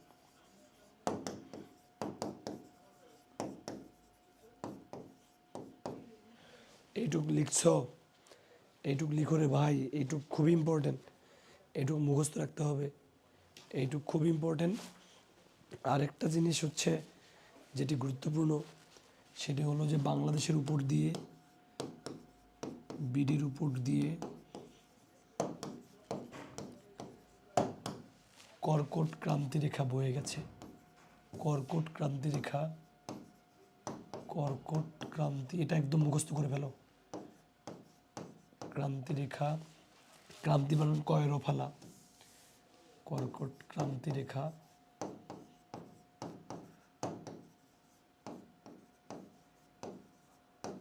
ঠিক আছে, কর্কট ক্রান্তি রেখা গেছে, ঠিক আছে, এইটা মাথায় রাখতে হবে। আর 331 জন দেখছো, দেখো এখানে যেটি ইম্পর্টেন্ট সেটি হলো যে খুবই তিনটা জিনিস খুব ইম্পর্টেন্ট।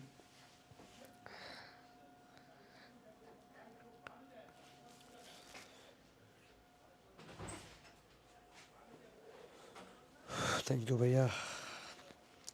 আচ্ছা আমরা এবার যতটুকু দেখব, এই অবস্থানটুকু তো দেখলাম, ঠিক আছে, এটুকু মাথায় রাখতেই হবে।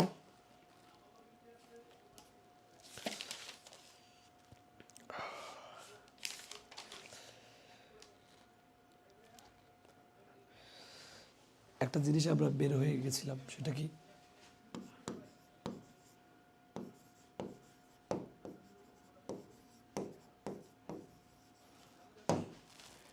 সীমান্তরক্ষী বাহিনী, খুব ইম্পর্টেন্ট। সীমান্তরক্ষী বাহিনীর নাম,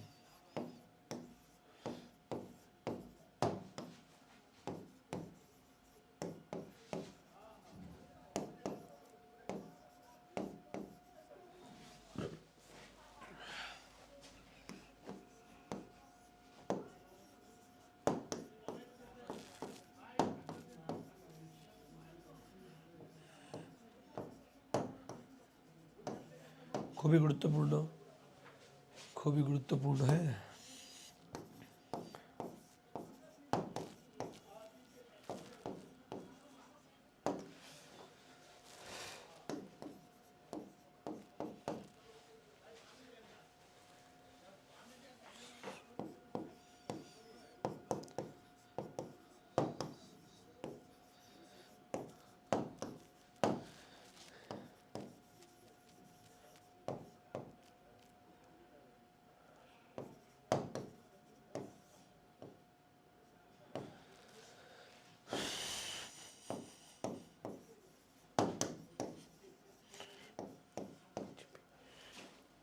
বি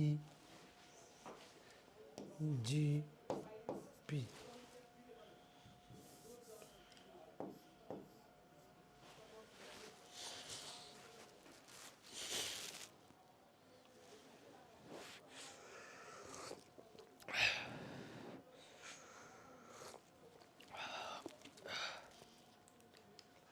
বিডিআর এর ফুল মিনিং আর আসবে না ভাই।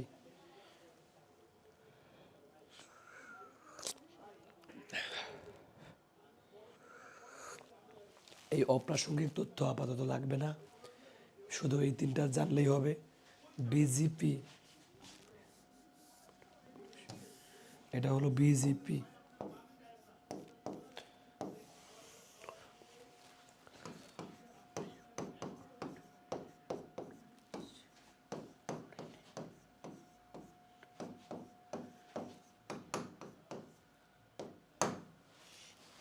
এটা আসতে পারে।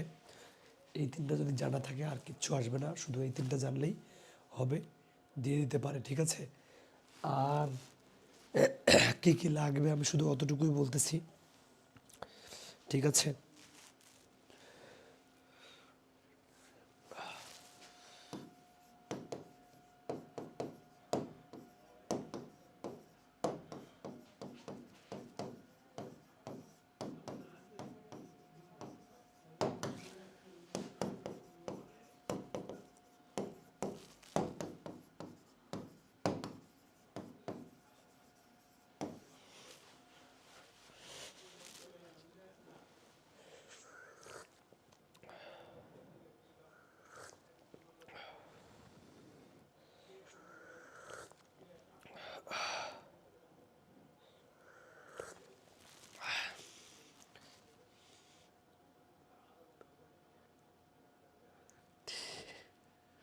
মৌমিতা দেব, ভাইয়া ফু দিয়ে না গরম গরম খান, কাজে দেবে ভালো। Thank you so much.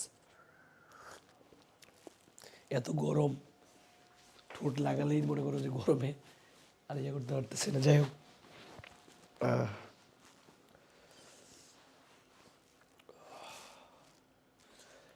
এই দুইটা জেলা কি, এগুলো হচ্ছে বিরোধপূর্ণ সীমানা, বিরোধপূর্ণ সীমানা, ঠিক আছে। এটা কার সাথে? BD versus India. বাংলাদেশ এবং ইন্ডিয়ার মধ্যে বিরোধপূর্ণ সীমানা হচ্ছে 1 মুহুরীর চর, 2 হচ্ছে নির্মল চর। তার মানে মুহুরীর চরও দাবি করে ওটা ভারতের, বাংলাদেশেরও দাবি করে ভারতের, মানে বাংলাদেশ দাবি করে বাংলাদেশের। এখন পর্যন্ত এটা আমাদেরই আছে, নির্মল চর আমাদেরই আছে, বাট ওরা দাবি করে যে ওটা ওদের, ভারত। 3 নম্বরে একটা হচ্ছে বড়াইবাড়ি সীমান্ত কুড়িগ্রাম, বড়াইবাড়ি সীমান্ত কুড়িগ্রাম, সীমান্ত, এটা হলো কুড়িগ্রামে অবস্থিত, বড়াইবাড়ি সীমান্ত কুড়িগ্রামে অবস্থিত। হ্যাঁ, মিয়ানমারের সীমানা রক্ষী হচ্ছে বিজেপি।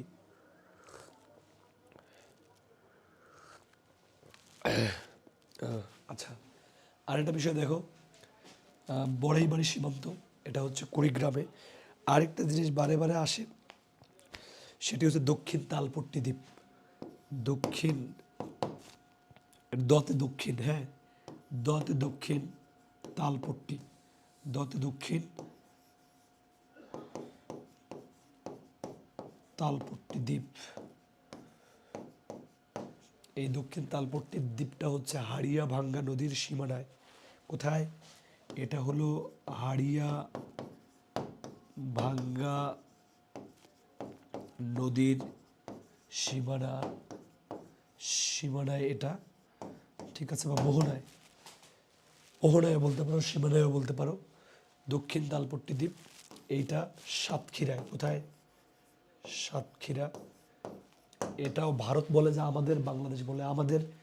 আপাতত এই দ্বীপটি ডুবে গেছে পানিতে, মাঝখানে একটা বড় জলোচ্ছ্বাস বা এরকম কিছু একটা কারণে ডুবে গেছে।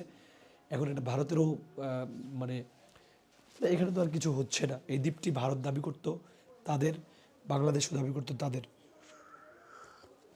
ঠিক আছে। আরেকটি হলো, এইটা ইম্পর্টেন্ট, মানে এই জিনিসগুলো এবার আসতে পারে তাই দিচ্ছি, তাছাড়া দিতাম না, ঠিক আছে। আরেকটা জিনিস,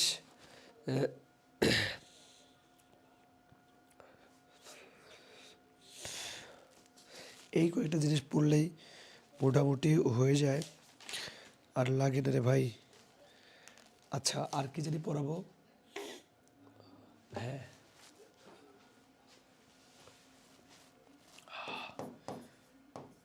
বিভাগ 12টি, সর্বশেষ ময়মনসিংহ। এই বিভাগ কয়টা রে? 12টি। ভুল লিখছি না ঠিক লিখছি বলো তো দেখি? বিভাগ কয়টা? ভুল লিখছি না ঠিক লিখছি?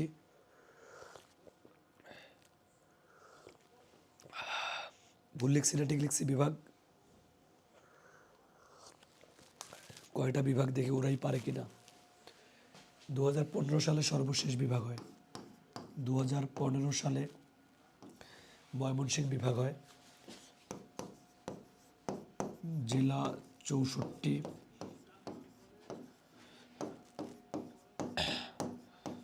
প্রস্তাবিত জেলা হলো, এটা আসবে মানে এখন খুব ইজি প্রশ্ন করবে তো দিয়ে দিতে পারে। 65তম প্রস্তাবিত, এখনো হয়নি, এখনো কিন্তু হয়নি, ঠিক আছে, এটা এখনো হয়নি।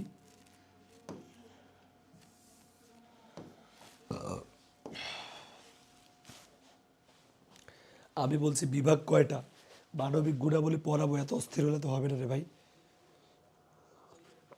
আমি অসুস্থতা নিয়ে ইয়ে করতেছি, আর তোমরা মানে কি বলবো, আর একটু দাঁড়াও, শেষ করাবো তো।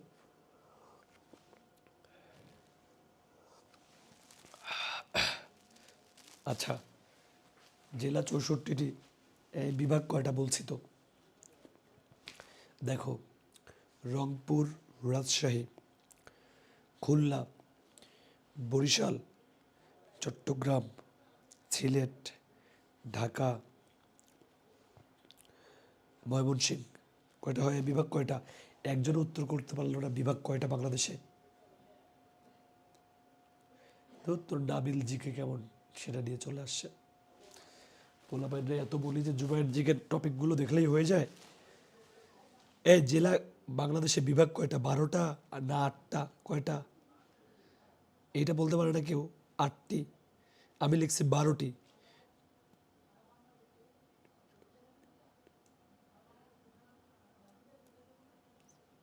Right, city corporation 12টি।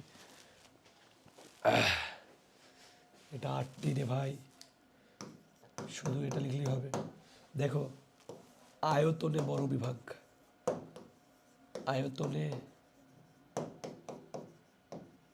বড় বিভাগ কোনটি রে ভাই? দেখি এটা কমেন্ট করতে পারে কিনা। আয়তনে বড় বিভাগের নাম কি বলো তো? এই আয়তনে বড় বিভাগের নাম দেখি কেউ বলতে পারে কিনা। এগুলোই প্রশ্ন হবে এবার, দেখো খুব ইজি ইজি প্রশ্ন দিয়ে দেবে। তোমাদের প্রশ্ন এত কঠিন করবে না আমার কাছে মনে হচ্ছে। সাধারণ জ্ঞান, শুধু বিগত বছরের প্রশ্ন টাইপ, ইজি ইজি টাইপ প্রশ্ন আসবে ইনশাল্লাহ। সব থেকে বড় বিভাগ, রাইট।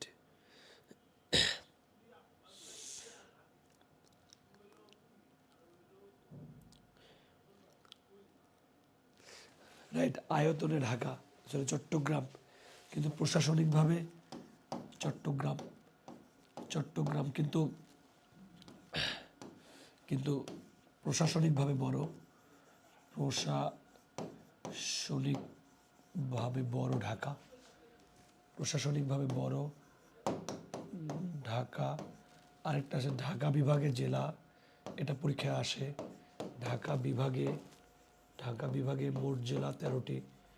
মোট জেলা খুবই ইম্পর্টেন্ট, জেলা হচ্ছে 13টি। ঢাকা বিভাগে মোট জেলা 13টি। আর বৃহত্তম, আয়তনে বৃহত্তর জেলা, আয়তনে বড় জেলা,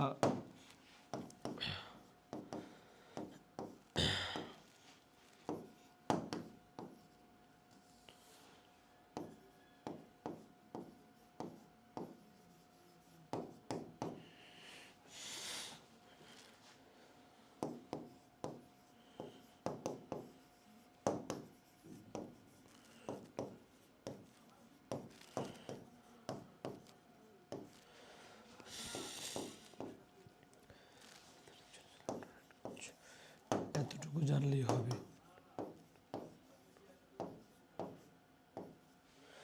ঠিক আছে, এই কয়েকটা জিনিস জানলেই হবে। এগুলো থেকে ঘুরে ফিরে প্রশ্ন হয় নর্মালি। আর গুড। আচ্ছা, আমি এতক্ষণ যা যা পড়ালাম তা কি বুঝতে পেরেছো তোমরা? জনসংখ্যায় ঢাকা, রাইট। আমি এতক্ষণ যা যা পড়ালাম বুঝতে পেরেছো? আমাকে একটু কমেন্টে জানাও তো ভাই। 319 জন দেখছো। দোয়া করো যেন দ্রুত সুস্থ হয়ে উঠি, তোমাদের আরও ভালো ক্লাস নিতে পারি। আমি যা পড়ালাম বুঝতে পেরেছো?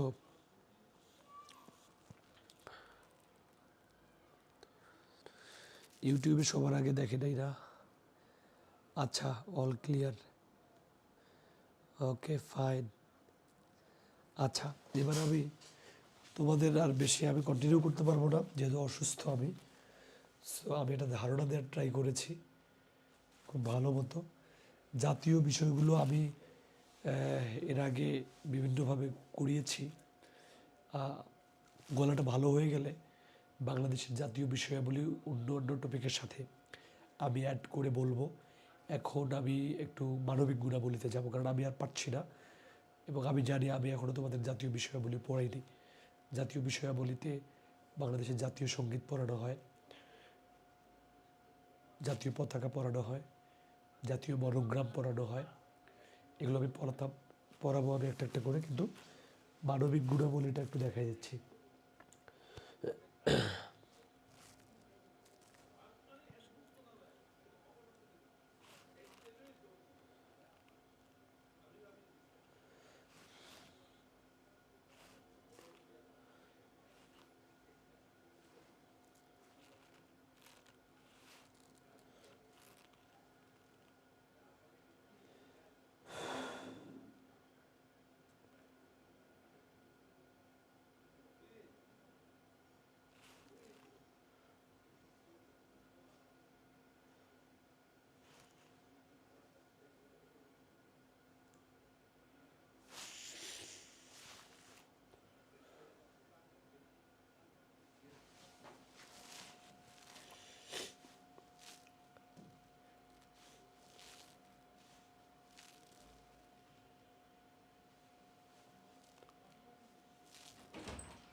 সর্বশেষ মানবিক গুণাবলীর কই ভাইয়া, এটা কি অ্যাড করে নাই?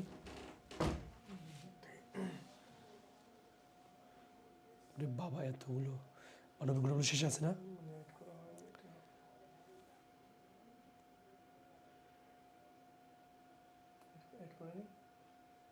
দেখলাম না তো, তারও দেখি।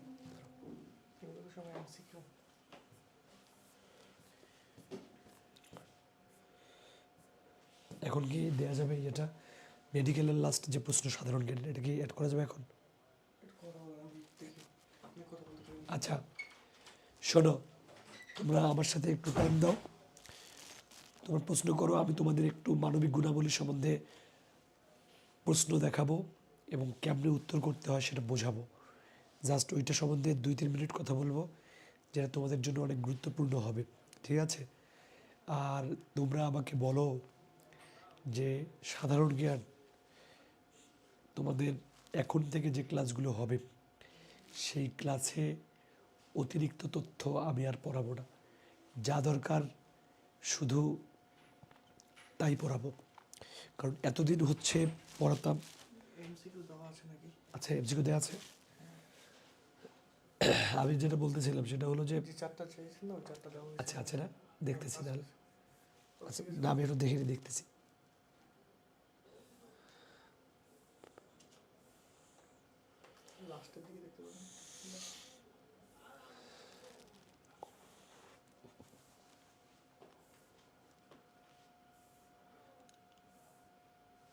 হ্যাঁ, পাইছি পাইছি। ওকে, আমি যে কথাটা বলতেছিলাম সেটি হচ্ছে যে, শোনো সবাই, খুব ইম্পর্টেন্ট কথা বলবো অসুস্থতা নিয়ে। যদি মনোযোগ দিয়ে শোনো তাহলে কাজে দিবে তোমাদের। সেটা হলো, এরপরে তোমাদের যাদের সাধারণ জ্ঞান, সবাই তো সবগুলো ক্লাসে মনে হয় শিওর সাকসেসে তোমরা সবাই অ্যাক্সেস পাও। আর যারা আমাদের নতুন জয়েন করবে তারা তো পাবেই। আমি শুধু প্রিসাইজ তথ্য দিব। ইনশাল্লাহ আজকে সুস্থ হয়ে যাব, এর পরের ক্লাসে ইনশাল্লাহ যেন আমি সুস্থ থাকি সেই দোয়া করবা। খুবই মানে গুরুত্বপূর্ণ জায়গাগুলো, একদম টাচ পয়েন্টগুলো, যেগুলো সাধারণ জ্ঞানের প্রশ্ন আসবে একদম ওখান থেকেই দেবে। সাধারণ জ্ঞান দিয়ে ভয়ের কিছুই নাই, জটিল কিছুই হবে না, কঠিন কিছু হবে না, অপ্রয়োজনীয় তথ্য দেবে না। আমি এদের বুঝতে পারছি, কারণ এই জন্য যে নার্সিংয়ে যারা টিচার তারা হলো যে একটু টেকনিক্যাল সাইডের টিচার, সাধারণ জ্ঞান এত কঠিন করার কোনো প্রশ্নই আসে না। সো তারা প্রশ্ন একটু হার্ড করবে হয়তো বিজ্ঞানে, ম্যাথে, তোমাদের আরও যে অন্যান্য সাবজেক্টগুলো আছে, কিন্তু সাধারণ জ্ঞানে বারে বারে আসা প্রশ্নগুলো দেবে। আর আমার সাথে ক্লাসগুলোতে থাকলে যা বলি ওগুলো খালি লিখে নাও, তাহলে দেখবা যে ইজি হয়ে যাবে। শোনো, মানবিক গুণাবলী, মানবিক গুণাবলী তোমাদের জন্য খুবই সহজ। আমি প্রত্যেকটা ক্লাসে 4টা-5টা করে প্রশ্ন সমাধান করাবো। এইটা খুব মনোযোগ দিয়ে দেখবা আর খাতায় তুলবা, তাহলেই হবে। আজকে আমি 4টা বা 3টা মানবিক গুণাবলীর প্রশ্ন দেখাবো। কারণ কি, এ পর্যন্ত এবারেই মেডিকেলে প্রথম মানবিক গুণাবলী থেকে 4-5টা প্রশ্ন আসছে। ওইটার দেখা দেখি তোমাদেরকেও, যেহেতু নার্স হবা, ওরা ভাবছে যে তাহলে নার্সিংয়েও আমরা মানবিক গুণাবলী অ্যাড করি। সায়েন্সের জন্য ভালোই হয়েছে যে ওরা 5টা মানবিক গুণাবলী বরং যদি ভালো করে দেখাতে পারে, মানে একটু মাথা ঠান্ডা রেখে বিবেক বিবেচনা দিয়ে যদি দেখা হয়ে যায়, এখানে আবার ভুল হওয়ার সম্ভাবনাও যেমন 50, রাইট হওয়ার সম্ভাবনাও 50। আগে থেকে জানা শোনা থাকলে, ভালো মন্দ বোঝার ব্যাপার থাকলে, শোনো আগে এখানে লেখালেখির কিছু দরকার নেই, আমি যা বলি শুনো, এটা বেশি ইম্পর্টেন্ট। মানবিক গুণাবলীতে প্রশ্নটা বোঝা ইম্পর্টেন্ট, ওটা ইম্পর্টেন্ট। মানবিক গুণাবলী যেটা তুমি নিজেকে ভাববা এটাকে ঠিক করণীয়, যেটা ঠিক না মানে একবারে নিউট্রালভাবে ভাববা যে যা করতেছে এটা মানুষের জন্য, সমাজের জন্য, রাষ্ট্রের জন্য ক্ষতি। হ্যাঁ, আর যেটা আসলে মানে মনের কথা, সমাজের কথা, মানুষের উপকারের কথা, যেটা দায়িত্বের কথা, সেটা কিন্তু ঠিক। এটা নিজে বোঝা যায়, বাট কিছু প্র্যাকটিস আমরা দেখব। আর বিএসসি নার্সিং বাদে ডিপ্লোমা এবং হচ্ছে যে যারা আমাদের এই যে মিডওয়াইফারি, তাদেরও ভয়ের কিছু নাই, যা পড়াইছি ওগুলোই পড়বা। আর আমার সাথে প্রত্যেকটা ক্লাসের শেষে থাকবা। শেষে বলতে কি, শুরু থেকেই থাকবে, যে কোনো সময় আমি দেখাবো। এখানে দেখো তো মানবিক গুণাবলীর মধ্যে কোনটি সবচেয়ে গুরুত্বপূর্ণ। আরে ভাই, তুমি তো বোঝোই, আমি বললাম কি তোমার কাছে যেটা লজিক, যেটা সত্যনিষ্ঠ মনে হবে সেটাই কিন্তু রাইট। লোভ কি মানুষের গুণাবলীর মধ্যে পড়ে? লোভ, এটা তো খুব ফালতু একটা জিনিস। যারাই লোভ করে তারাই জীবনের নষ্টের পথে যায়, তাই না? কোনটি গুরুত্বপূর্ণ? তাহলে লোভ খারাপ জিনিস, হিংসা করলে সে নিদে পড়ে যাবে, অহংকার পতনের মূল। ভাই সহানুভূতি হলো সমান অনুভূতি, সমান অনুভূতি, সমান অনুভূতি। সমান অনুভূতি কাকে বলে? ইসিয়াম স্যারের গলা ভেঙে গেছে, ইসিয়াম ভাইয়ের গলা ভেঙে গেছে, উনি কষ্ট পাচ্ছে, ওনার সমান কষ্ট এপাশের স্টুডেন্টরাও পাচ্ছে, যে আহা মানুষটা গলা ভাঙছে, নিজের মতো করে দেখা। আচ্ছা আমারও যদি গলা ভাঙতো তাহলে কেমন হতো, আমি যদি ওখানে দাঁড়ায় এতক্ষণ কথা বলতাম তাহলে কেমন হতো। এই যে একটা ব্যাপার, এটাকে বলে সমানুভূতি। সহানুভূতি থেকেই, হ্যাঁ, মানে সমান অনুভূতিটা চলে আসে আর কি। হ্যাঁ, সহনশীল অনুভূতি মানে সমান অনুভূতি একবারে বলা যায় না। মানে কি বলে, তুমি রাস্তা দিয়ে হাঁটতেছো, ঠিক আছে, একটু ভাবা, একটা মানুষ কষ্ট করে রিক্সা চালাচ্ছে, তুমি ভাবতেছো ইস রে এই লোকটা রিক্সা চালাচ্ছে এত কষ্ট, ইস আমি যদি চালাতাম তাহলে তো আমারও কষ্ট হতো। তখন তুমি খারাপ কাজ বা মানুষকে ঠকানো এই জিনিসগুলো চিন্তা করতে পারবে না। একটা লোক সে অসুস্থতা নিয়ে ঢাকা মেডিকেলে চিকিৎসা নিতে আসছে, আমি তো ঢাকা ভার্সিটিতে দীর্ঘদিন ছিলাম, তো দেখতাম যে কত অসুস্থ রোগী ঢাকা মেডিকেলে যায়। সবার উপর এই নার্সদের তো একটা বড় প্রেশার তৈরি হয়, তাই না? নার্স যদি রেগে যায়, রোগীর লোকজন তো সবাই শিক্ষিত না, অনেকে রেগে যাবে, বাট একজন নার্সকে সব থেকে বেশি ধৈর্যশীল থাকতে হয়, একজন সাংবাদিককে সব থেকে বেশি ধৈর্যশীল থাকতে হয়, একজন রাজনীতিবিদকে বেশি ধৈর্যশীল থাকতে হয়। মানুষ গালাবে, মানুষ বকা দেবে, কিন্তু তোমার রাগ হওয়া যাবে না, রাগ হলেই হেরে যাবা। ওই যে একটা রোগী, সে পেটে সেলাই দিছে 5টা, তার কষ্টটা তোমাকে অনুভব করতে হবে, যে না আমি যদি ওর অবহেলা করে চিকিৎসাটা না দেই, এই মুহূর্তে যদি সেবাটা না করি, ও তো কষ্ট পাবে। সো ওর কষ্টটা তোমার মতো করে অনুভব করে, যে আবার পেটে যদি 5টা সেলাই লাগতো তাহলে কেমন হতো। এই যে মানে অন্যের অনুভূতিটাকে মানে মনে করা, এটাই কিন্তু সমানুভূতি, সহানুভূতি। তাহলে এগুলোর মধ্যে সহানুভূতিটা ইম্পর্টেন্ট। এরকম এই প্রশ্ন দিয়ে তুমি অনেক প্রশ্নের থিঙ্ক, চিন্তাগুলো মাথায় দিবা, আর আমার সাথে থাকবা। প্রত্যেকটা ক্লাসে 5টা 6টা করে প্রশ্ন যদি সমাধান করি, দেখবা যে একদম পানি হয়ে যাবে, এটা ভয়ের কিছু নেই। তারপরে দেখো মানবিক মূল্যবোধের উদাহরণ কোনটি। ওরে ভাই, এইটা একটা ক্লাস 2 বাচ্চাও পড়বে। মানবিক মূল্যবোধ, মানবিক মানে কি, মানুষের মূল্যবোধ মানে ভালো জিনিস। এ যদি মিথ্যা কথা বলা, এটা কি হবে? হবে না। অন্যায় করা হবে না। যে স্বার্থপর সে তো নিজের ভালোই চায়, দিন শেষে গিয়ে সে মারা খায়। যে সবসময় স্বার্থপর সে দিন শেষে মারা খায়, তার পাশে কেউ থাকে না। তুমি যদি দুর্বলকে সাহায্য করো, এটা বড় গুণ, এটা হলো বড় একটা গুণ, সে তোমাকে মনে রাখবে, বুঝছো? তারপরে দেখো তো, মানবিক আচরণ গড়ে ওঠে মূলত কোনটির মাধ্যমে? মানবিক আচরণ, আচ্ছা, মানবিক আচরণ গড়ে ওঠে কোনটির মাধ্যমে? সেটি হলো যে একজন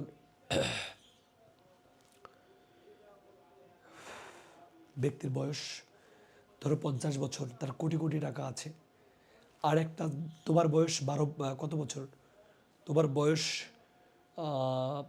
কত বছর হবে, তোমাদের বয়স 18 বছর, সরি 18 তো না, 20 তো হয়েছে তোমাদের অনেকের বয়স, 20 হয়েছে না তোমাদের বয়স? তোমরা আমার থেকে নিশ্চয়ই তো 7 বছর, 7 বছরের ছোটো হবা তোমাদের ব্যাচের যারা। তাহলে এখন আমি যদি তোমার থেকে 7 বছরের বড় হই, তুমি আমার থেকে 7 বছরের ছোট হও, বাট আমি বড় হয়েও দেখা গেল আমার প্রচুর টাকা, উল্টাপাল্টা ঝামেলা, এই সেই, আমি মানুষ মনে করতেছি না। তুমি ছোট হয়ে বোঝো যে না, তোমার একটা মানুষের সাথে খারাপ আচরণ করা যাবে না। তার মানে কি বয়স হলেই কি মানুষের মানে বাড়ে না? এটা ছোটোবেলায়ও বাড়তে পারে, এটা ছোটোবেলায়ও বাড়তে পারে।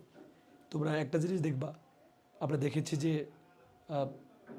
নবী করিম সাল্লাল্লাহু আলাইহি সাল্লাম, উনি কিন্তু এক বুড়ি মায়ের, ঠিক আছে, ওই যে থাকে না, ওনাকে এক বুড়ি, মানে ওটা শোনা কথা, আমি কতটুকু সত্য জানি না, am I right or wrong, মানে আমার মনে আছে যে ওরা কাটা বিছায় দিত, তো উনি ওনাকে ডাক দিয়ে বলছে এটা ঠিক না। এরকম কি একটা ঘটনা আছে না? এরকম একটা ঘটনা আছে। তার মানে আমি ঘটনাটা ভুলে গেলাম, সরি। আচ্ছা, বঙ্গবন্ধু শেখ মুজিবুর রহমান ছোটোবেলায় তার দাদির কাছ থেকে, মানে যতটুকু শোনা কথা আমার, তার দাদি বা বাবা মায়ের কাছ থেকে টাকা নিয়ে মানুষকে কম্বল কিনে দিতেন শীতার্থদের, কম বয়সে। অথচ বড় মানুষ কোটি কোটি টাকার দুর্নীতি করে, ঠিক আছে? তো ছোটোবেলায় হচ্ছে মানুষের, তাহলে বয়স দিয়ে হয় না। মানবিক আচরণ গড়ে ওঠে মূলত বয়সের সাথে না, ক্ষমতার সাথে না। তোমার প্রচুর টাকা, তুমি বাংলাদেশের প্রধানমন্ত্রী, তোমার ক্ষমতা, তুমি খারাপ হইতে পারো, বাট সম্পদের সাথে তোমার অনেক সম্পদ না, শিক্ষা চর্চা গড়ে ওঠে। বাংলাদেশ একটি দেশ রাষ্ট্র, বাংলাদেশ একটি ধর্মনিরপেক্ষ, উপনিবেশিক, সামরিক, সমাজতান্ত্রিক। দেখো, আমরা এইখানে সমাজতান্ত্রিক মানে রাষ্ট্রের মালিক সমাজ, রাষ্ট্র সব কিছুর মালিক।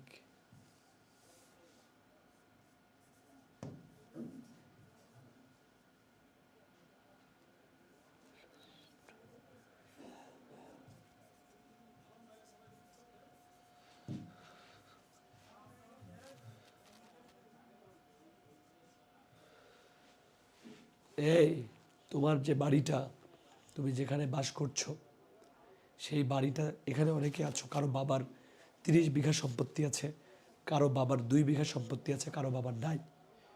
যদি রাষ্ট্রের হইতো, সবাই সমান সমান সমান সমান করে পাইতো। দেখো, বাংলাদেশে একটা বড় একটা কোম্পানি বসুন্ধরা গ্রুপ, এদের বসুন্ধরার টিস্যু আছে, বসুন্ধরার আটা আছে, ময়দা আছে, বসুন্ধরার সিমেন্ট আছে। এগুলো কি রাষ্ট্রের মালিকানা? না। যার টাকা বেশি সে অনেক কিছুর মালিক, যার টাকা নাই তার মালিকানা কম। কারো 1 টাকার মালিক, কেউ কেউ কোটি টাকার মালিক। এইটা পুঁজিবাদী রাষ্ট্র, এটাকে বলা হয় মুক্ত অর্থনীতির রাষ্ট্র। কিন্তু বাংলাদেশ কিন্তু কি সমাজতান্ত্রিক রাষ্ট্র নয়। তাহলে আমরা এটাকে দাগাবো না। সমাজতান্ত্রিক রাষ্ট্র হইলে বাংলাদেশ তোমার বালিটারও নর্মালি দেখভাল করে, বাট তাহলে তোমার যদি 2 টাকা থাকতো, তোমার পাশের বাড়ির লোকেরও 2 টাকা থাকতো, তার 2 টাকা থাকলে তার পাশের বাড়ির লোকেরও 2 টাকা থাকতো। 2 টাকার বেশি কেউ করতে পারতো না, মানে সবাই সমান, ঠিক আছে? এটাকে বলা হয় সমাজতান্ত্রিক রাষ্ট্র। তাহলে বাংলাদেশ সমাজতান্ত্রিক রাষ্ট্র নয়, বাংলাদেশ একটি সামরিক রাষ্ট্র, একবারে সামরিক রাষ্ট্র নয়। বাংলাদেশ উপনিবেশিক রাষ্ট্র, হ্যাঁ ছিল, বাট এখন তো উপনিবেশ নেই। বাংলাদেশ ধর্মনিরপেক্ষ রাষ্ট্র। ধর্মনিরপেক্ষ মানে কি? হিন্দু, একজন হিন্দুর সাথে রাষ্ট্র যে ব্যবহার করবে, একজন মুসলমানের সাথেও সেই ব্যবহার করবে। মুসলমান, একজন খ্রিস্টান, একজন বৌদ্ধ, মানে ধর্মের পক্ষ নিয়ে রাষ্ট্র বলতে পারবে না যে সবাই যেহেতু ইসলাম ধর্মের মানুষ, অন্য ধর্মের মানুষজন বের হয়ে যাও, তাহলে ধর্মপক্ষ রাষ্ট্র হইতো। এখানে রাষ্ট্র বলে ইসলাম ধর্মের যারা, তারা থাকবে, যারা হিন্দু তারা থাকবে, যারা বৌদ্ধ তারা থাকবে, যারা খ্রিস্টান তারা থাকবে, যারা পার্বত্য চট্টগ্রামের থেকে শুরু করে পাহাড়ে সমতলে 50টি উপজাতির মানুষ তারাও থাকবে। সুতরাং এই রাষ্ট্র কোনো স্পেসিফিক ধর্মকে কী করবে না, মানে বেশি করে ইয়ে করবে না, সবাইকে সমানভাবে দেখবে। এটাকে বলা হয় ধর্ম নিরপেক্ষ রাষ্ট্র। তাহলে এটা হচ্ছে ধর্ম নিরপেক্ষ রাষ্ট্র।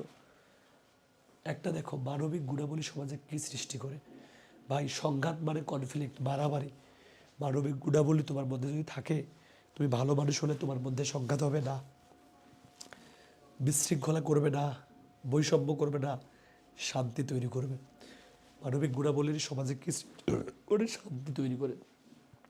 ওকে, এইটা মেডিকেল দিল না, এইখানে দিল নার্সিং, কি দিল ভাই? এখানে দিবে নার্সিং। এবার তো মেডিকেলে এটা আসছে, দেখো হুবহু মেডিকেলে এটা আসছে, এমন প্রশ্নই তোমাদেরকে দেবে রে ভাই। দেখো, একজন নার্সিং শিক্ষার্থী কোর্সের মাঝামাঝি পথে এসে পড়াশোনার চাপে গুরুতরভাবে অবসাদগ্রস্ত হয়ে পড়ে। তার উচিত ছিল পড়াশোনার চাপে, দেখো কিসের চাপে? তুমি মনে করো নার্সিংয়ে ভর্তি হয়ে গেছো, ধরো তুমি ঢাকা নার্সিং কলেজে পড়ো, 6 মাস পর আর পারতেছো না, ভাল লাগতেছে না, খুব কষ্ট হচ্ছে, তখন তুমি কি করবা? এমন হবে না চান্স পাইলে হয়তো ভালো লাগবে। একজন নার্সিং শিক্ষার্থী কোর্সের মাঝামাঝি, ধরো যে সেকেন্ড ইয়ারে গিয়ে 3rd সেমিস্টারে কোর্সের মাঝামাঝি পথে এসে পড়াশোনার চাপে গুরুতরভাবে অবসাদগ্রস্ত, মানসিকভাবে মানে এক্সস্টেড হয়ে গেলা, তুমি কি করবা? অতিরিক্ত পরিশ্রম এড়িয়ে চলবা? শিক্ষকদের শোনো, অতিরিক্ত পরিশ্রম এড়িয়ে চললে আরও 10 জন করে, মানে এইটা তো কোনো সমাধান না। কেউ কম পরিশ্রম করেও ভালো করতে পারে, কেউ অতিরিক্ত পরিশ্রম করেও ভালো করে। এইটা আসলে মানে দেখো, আমি আগে মেইন কথাটায় যাই। শিক্ষকের সাহায্য নেওয়া, বিষয়ের ব্যাপারে সচেতন হওয়া, ভর্তির আগে শিক্ষার চাপ বিষয়ে সচেতন হওয়া। না, নর্মালি দেখো ভাই, কোথায় চাপ নাই? সবখানে চাপ আছে। নার্সিংয়ের চাপ থাকবে জন্য ভর্তি হব না, কিন্তু মন তো চায় নার্স হওয়ার, সেই জন্য কি পড়বো না? এইটা হইতেই পারে না, এটা কখনোই হইতে পারে না। চাপ সবখানেই কম বেশি আছে, এটা কোনো লজিক না, এটা কোনো লজিক না, ঠিক আছে? ভালো করে বুঝো, অতিরিক্ত পরিশ্রম এড়িয়ে চলা এটাও কোনো লজিক না। কেউ অতিরিক্ত পরিশ্রম করেও কিছু হয় না, কেউ কম পরিশ্রম করেও কিছু হয় না, এইটাও লজিক না। এটাও কি নয়? এটাও লজিক নয়, এটাও লজিক নয়, ঠিক আছে? তারপরে দেখো, বিষয়ের ব্যাপারে সচেতন হওয়া আর শিক্ষকদের সাহায্য নেওয়া, এই দুইটার মধ্যে আমি যেদিন ফ্রি ক্লাসে সমাধান দিয়েছিলাম মেডিকেল কলেজের, আমি এইটাকে বলছিলাম হবে। কিন্তু একটা জিনিস দেখো, বিষয়ে সচেতন হওয়া এটাও নিতে পারে উত্তর, এইটাও নিতে পারে উত্তর। দেখো তো, হ্যাঁ আমি যেটা নিচ্ছি এটা সচেতন হতে হবে, যেটার ঠিকই আছে। সচেতন হয়ে কৌশলে কাজটা করলে হয়তো পরিশ্রমটা কমতে পারে। তার থেকেও বেশি ব্যাপার হলো, কে বলতো, কোর্সের মাঝামাঝি। তাহলে এই বিষয়গুলো সম্বন্ধে শিক্ষকরাই বেশি ভালো জানবে। সো আমি আমার নার্সিং কলেজের শিক্ষকের শরণাপন্ন হব। স্যার বা ম্যাডাম, আমি কেন এটা করতেছি বুঝতেছি না, কি করা উচিত, উনি তার অভিজ্ঞতা থেকে তোমাকে একটা পরামর্শ দেবে, সেভাবে তুমি এইটা কি করতে পারবা, কাজে লাগাতে পারবা। তাহলে এইটার উত্তর হবে শিক্ষকদের সাহায্য নেওয়া, বিষয়ের ব্যাপারে সচেতন হওয়া। এটা আমি দিছিলাম এর আগে। এইটা আমার কাছে মনে হচ্ছে যে এরকম বি নম্বরটাই বেশি ইম্পর্টেন্ট, বি নম্বরটাই বেশি ইম্পর্টেন্ট, বি নম্বরটাই বেশি ইম্পর্টেন্ট রে ভাই, বি নম্বরটাই হবে। দেখো, তাহলে এটাও হবে না, ঠিক আছে, এটাও হবে না। হ্যাঁ, বিষয়ের ব্যাপারে তো সচেতন হয়ই।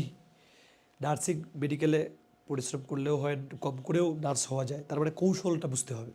সেই কৌশলটা কিভাবে পড়লে ভালো করা যায়, খারাপ করা যায়, বন্ধ করা যায়, টিচার বলতে পারবে। আচ্ছা, এর এর আরেকটা দেখো, এটাও মেডিকেলে আসছে।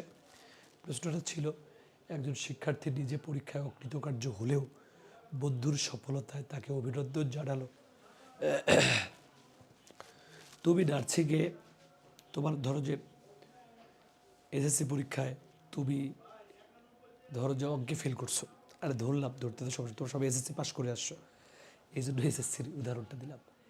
তোমার এক বান্ধবী যার সাথে পুকুরে একসাথে গোসল করছো, একসাথে হাঁটাচলা করছো, সে গোল্ডেন প্লাস পেয়েছে। তুমি খারাপ করছো, তোমার খারাপ লাগবে, কিন্তু একজন হার জিতেই তো মানুষের জীবন, যার মধ্যে খারাপ লাগার স্বাভাবিক। কিন্তু তুমি ফেল করেও তুমি যদি ওরে অভিনন্দন জানাও, এটা সব থেকে বড় গুণ, যে তুই ভালো করছিস, তোকে অভিনন্দন। অবশ্যই সেও যদি তোমার পাশে এসে বসে থাকে, তাও একই গুণ, খুবই ভালো গুণ। আর যদি তুমি বা সে ভাবে, যদি না আসে, ভাব নেয় ওই ছেলে বা ওই মেয়ে যে আমি তো গোল্ডেন পাইছি, বান্ধবী ফেল করছে, ও তো ফেল করবেই, এটা খুবই বাজে জিনিস। গোল্ডেন প্লাস পেয়েও তার কোনো দাম থাকলো না। তুমি ফেল করেও যদি খোঁজ নিয়ে বলো যে তোমাকে অভিনন্দন, এইটা একজন ম্যাচিউর মানুষের পরিচয়। খারাপ হতেই পারে, এটাই ম্যাচিউর। তাহলে এইটা আবার ভাবনা সহানুভূতিশীল, সমান অনুভূতি, ও আনন্দিত হয়েছে, আমিও আনন্দিত। বিষয়টা আনন্দের না, বিষয়টা হচ্ছে একজনের প্রতি, একটা ভালো কাজের প্রতি তার একটা সম্মান। তুমিও সম্মান প্রদর্শন করো, হ্যাঁ ওটা ভালো, ফেল করছো, হতেই পারে। তুমি বলবা নিরপেক্ষ ব্যক্তি না, এটা হয় না। সৎ ব্যক্তির গুণ না, তোমার মধ্যে সৌজন্যমূলক ব্যক্তিত্বটা আছে। এইখানে সহানুভূতিশীল ব্যক্তি, ও এ প্লাস পেয়েছে জন্য সমানভাবে তুমিও এ প্লাস পাওয়ার আনন্দ, তোমার তো মন খারাপ থাকবেই, তুমি খারাপ করেছো, সাময়িক। ও ভালো করছে, তুমি তাকে অভিনন্দন জানাইলা, মানে তার মানে তোমার মধ্যে কোন গুণটা আছে। কেউ একটা ভালো কাজ করলে তাকে বাহবা দিতে হয়, আর তুমি যেহেতু নিজে খারাপ করছো, তুমি নিজেকেই বলতেছো যে এটা ব্যাপার না, আমি আরও ভালো করব, শক্তিটা সঞ্চয় করছো। ও যদি পারে আমিও পারবো, এটা নিজের কনফিডেন্স বাড়াবে। কিন্তু একজনের ভালো কাজে তাকে যদি তুমি বাহবা দাও, তাহলে তোমার কাজেও তোমার বাহবা তুমি পাবো। মেয়েরা তো কখনোই মনে হয়, সরি এটা বলা ভুল হলো, ছেলেরাও হতে পারে, জেন্ডার আসলে দিয়ে আমি কাউকে দেখি না, কোনো মেয়ে বা ছেলে, এটা আমার কাছে ম্যাটার না। যে কারোর মধ্যে থাকতে পারে জেলাসিটা, এটা কমাতে হয়, কমাতে হয়। নিজেকে সবসময় হচ্ছে ইকুয়াল করতে হয়, মানে ইকুয়াল বলতে কি সব কিছুর সাথে সমান করে মানানসই করে নিতে হয়। হ্যাঁ, হয়নি এই জন্য মন খারাপ, এই সেইটা, ওকে ওর ভালো করেছে ওকে ফেরত দেবে। এটা হলো একজন সৌজন্যপূর্ণ ব্যক্তির আচরণ। একজন একজন ভ্যান চালক, সে ভ্যানটাকে ঠেলে তুলতে পারতেছে না, তুমি একটু পেছনের ঠেলা দিয়ে তাকে একটু আগায় দিলা, এটাটা মানে এটা কি, এটা হলো একটা সৌজন্যপূর্ণ মানুষের আচরণ। হ্যাঁ, সৌজন্য, হ্যাঁ ওকে ঠিক আছে। একজনকে দেখে সালাম দেয়া, তার খোঁজ খবর রাখা, এটা সৌজন্যতাপূর্ণ আচরণ। বা একজন ভালো কিছু করলো, তার আনন্দে কনগ্রাচুলেট করা, সৌজন্যতাপূর্ণ আচরণ। এটা সহানুভূতিশীল, এটা হবে না। সহানুভূতিশীল হয় কখন জানো? গরিব গরিব কাউকে বা তুলনামূলক দুর্বল কাউকে, সে পারতেছে না, তুমি হেল্প করছো, তার পাশে দাঁড়ানো, সেটা একটা সহানুভূতিশীলতার একটা বড় উদাহরণ হতে পারে। টাইটানিক জাহাজ উদ্ধারকারী জুলাই শহীদ হলেন। এই প্রশ্ন হচ্ছে যেগুলো আগের প্রশ্ন। আচ্ছা, এটা আমাদের একটা দেখো, এটা কিন্তু নর্মাল প্রশ্ন। এটা কি প্রশ্ন দিয়েছে আমি তো বুঝলাম না, এটা একটা ভুল আছে বোধ হয়। এটা তোমাদের ইয়ার প্রশ্ন না, মানবিকের না। মানবিক দেখো, সম্পত্তি নিয়ে বিরোধ। তোমার এলাকায় দেখো দুই ভাইয়ের মারামারি লাগে সম্পত্তি নিয়ে, দুই ভাইয়ের মারামারি লাগে সম্পত্তি নিয়ে। দেখো দেখো, চিত্ত, বিরোধের চিত্ত আরমান একটা নাম।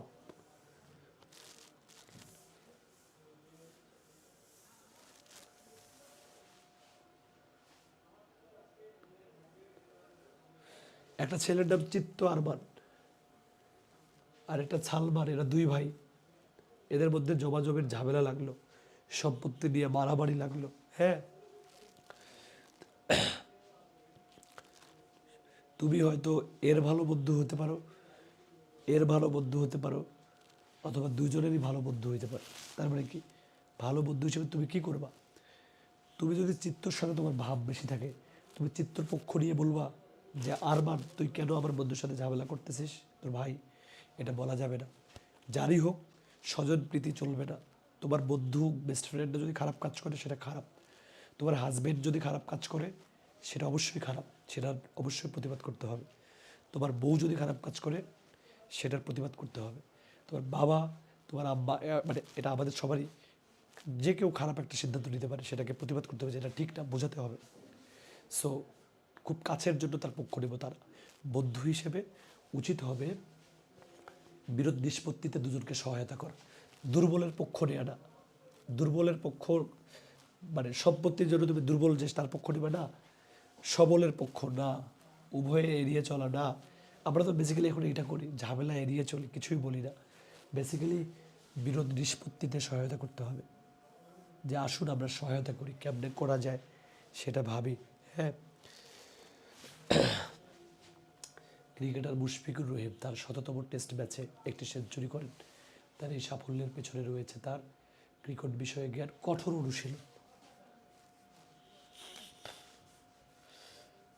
পরিশ্রম। যারা করে নিয়মিত, তারা হারে না, তারা কখনো হারে না। তোমরাও পরিশ্রম করলে চান্স পাবো। খুব বেশি মেধাবী হয়ে লাভ নেই, কম মেধাবী হয়ে লাভ নেই, যে বেশি পরিশ্রম করবে সে জিতবে। ঠিক আছে, তো এই হলো আজকের ক্লাস। তোমরা কি আবার ক্লাস, আমি যা যা পড়ালাম এগুলো বুঝতে পারছো? আমি বিদায় নিব। 309 জন দেখলাম। হ্যাঁ,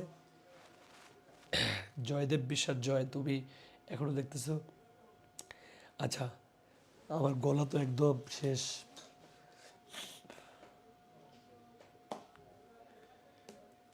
আমি যা যা বললাম এগুলো কি বুঝতে পারছো? পোলাপাইন কথা কয় না কেন? জি ভাইয়া, ওরে বাবা, থ্যাংক ইউ। ইউটিউবে জি জি ভাইয়া, থ্যাংক ইউ, থ্যাংক ইউ। সবাইকে অনেক ভালোবাসা। সবাই ভালো থেকো। আজকে এই পর্যন্তই। আমি আর কন্টিনিউ করতে পারছি না, আমার জন্য দোয়া কইরো। পরবর্তী ক্লাসে তোমাদের সাথে দেখা হবে ইনশাল্লাহ, এবং সুস্থতা নিয়ে ইনশাল্লাহ ক্লাসে আসবো, সেই দোয়াটাই করো আমার জন্য। Thank you so much.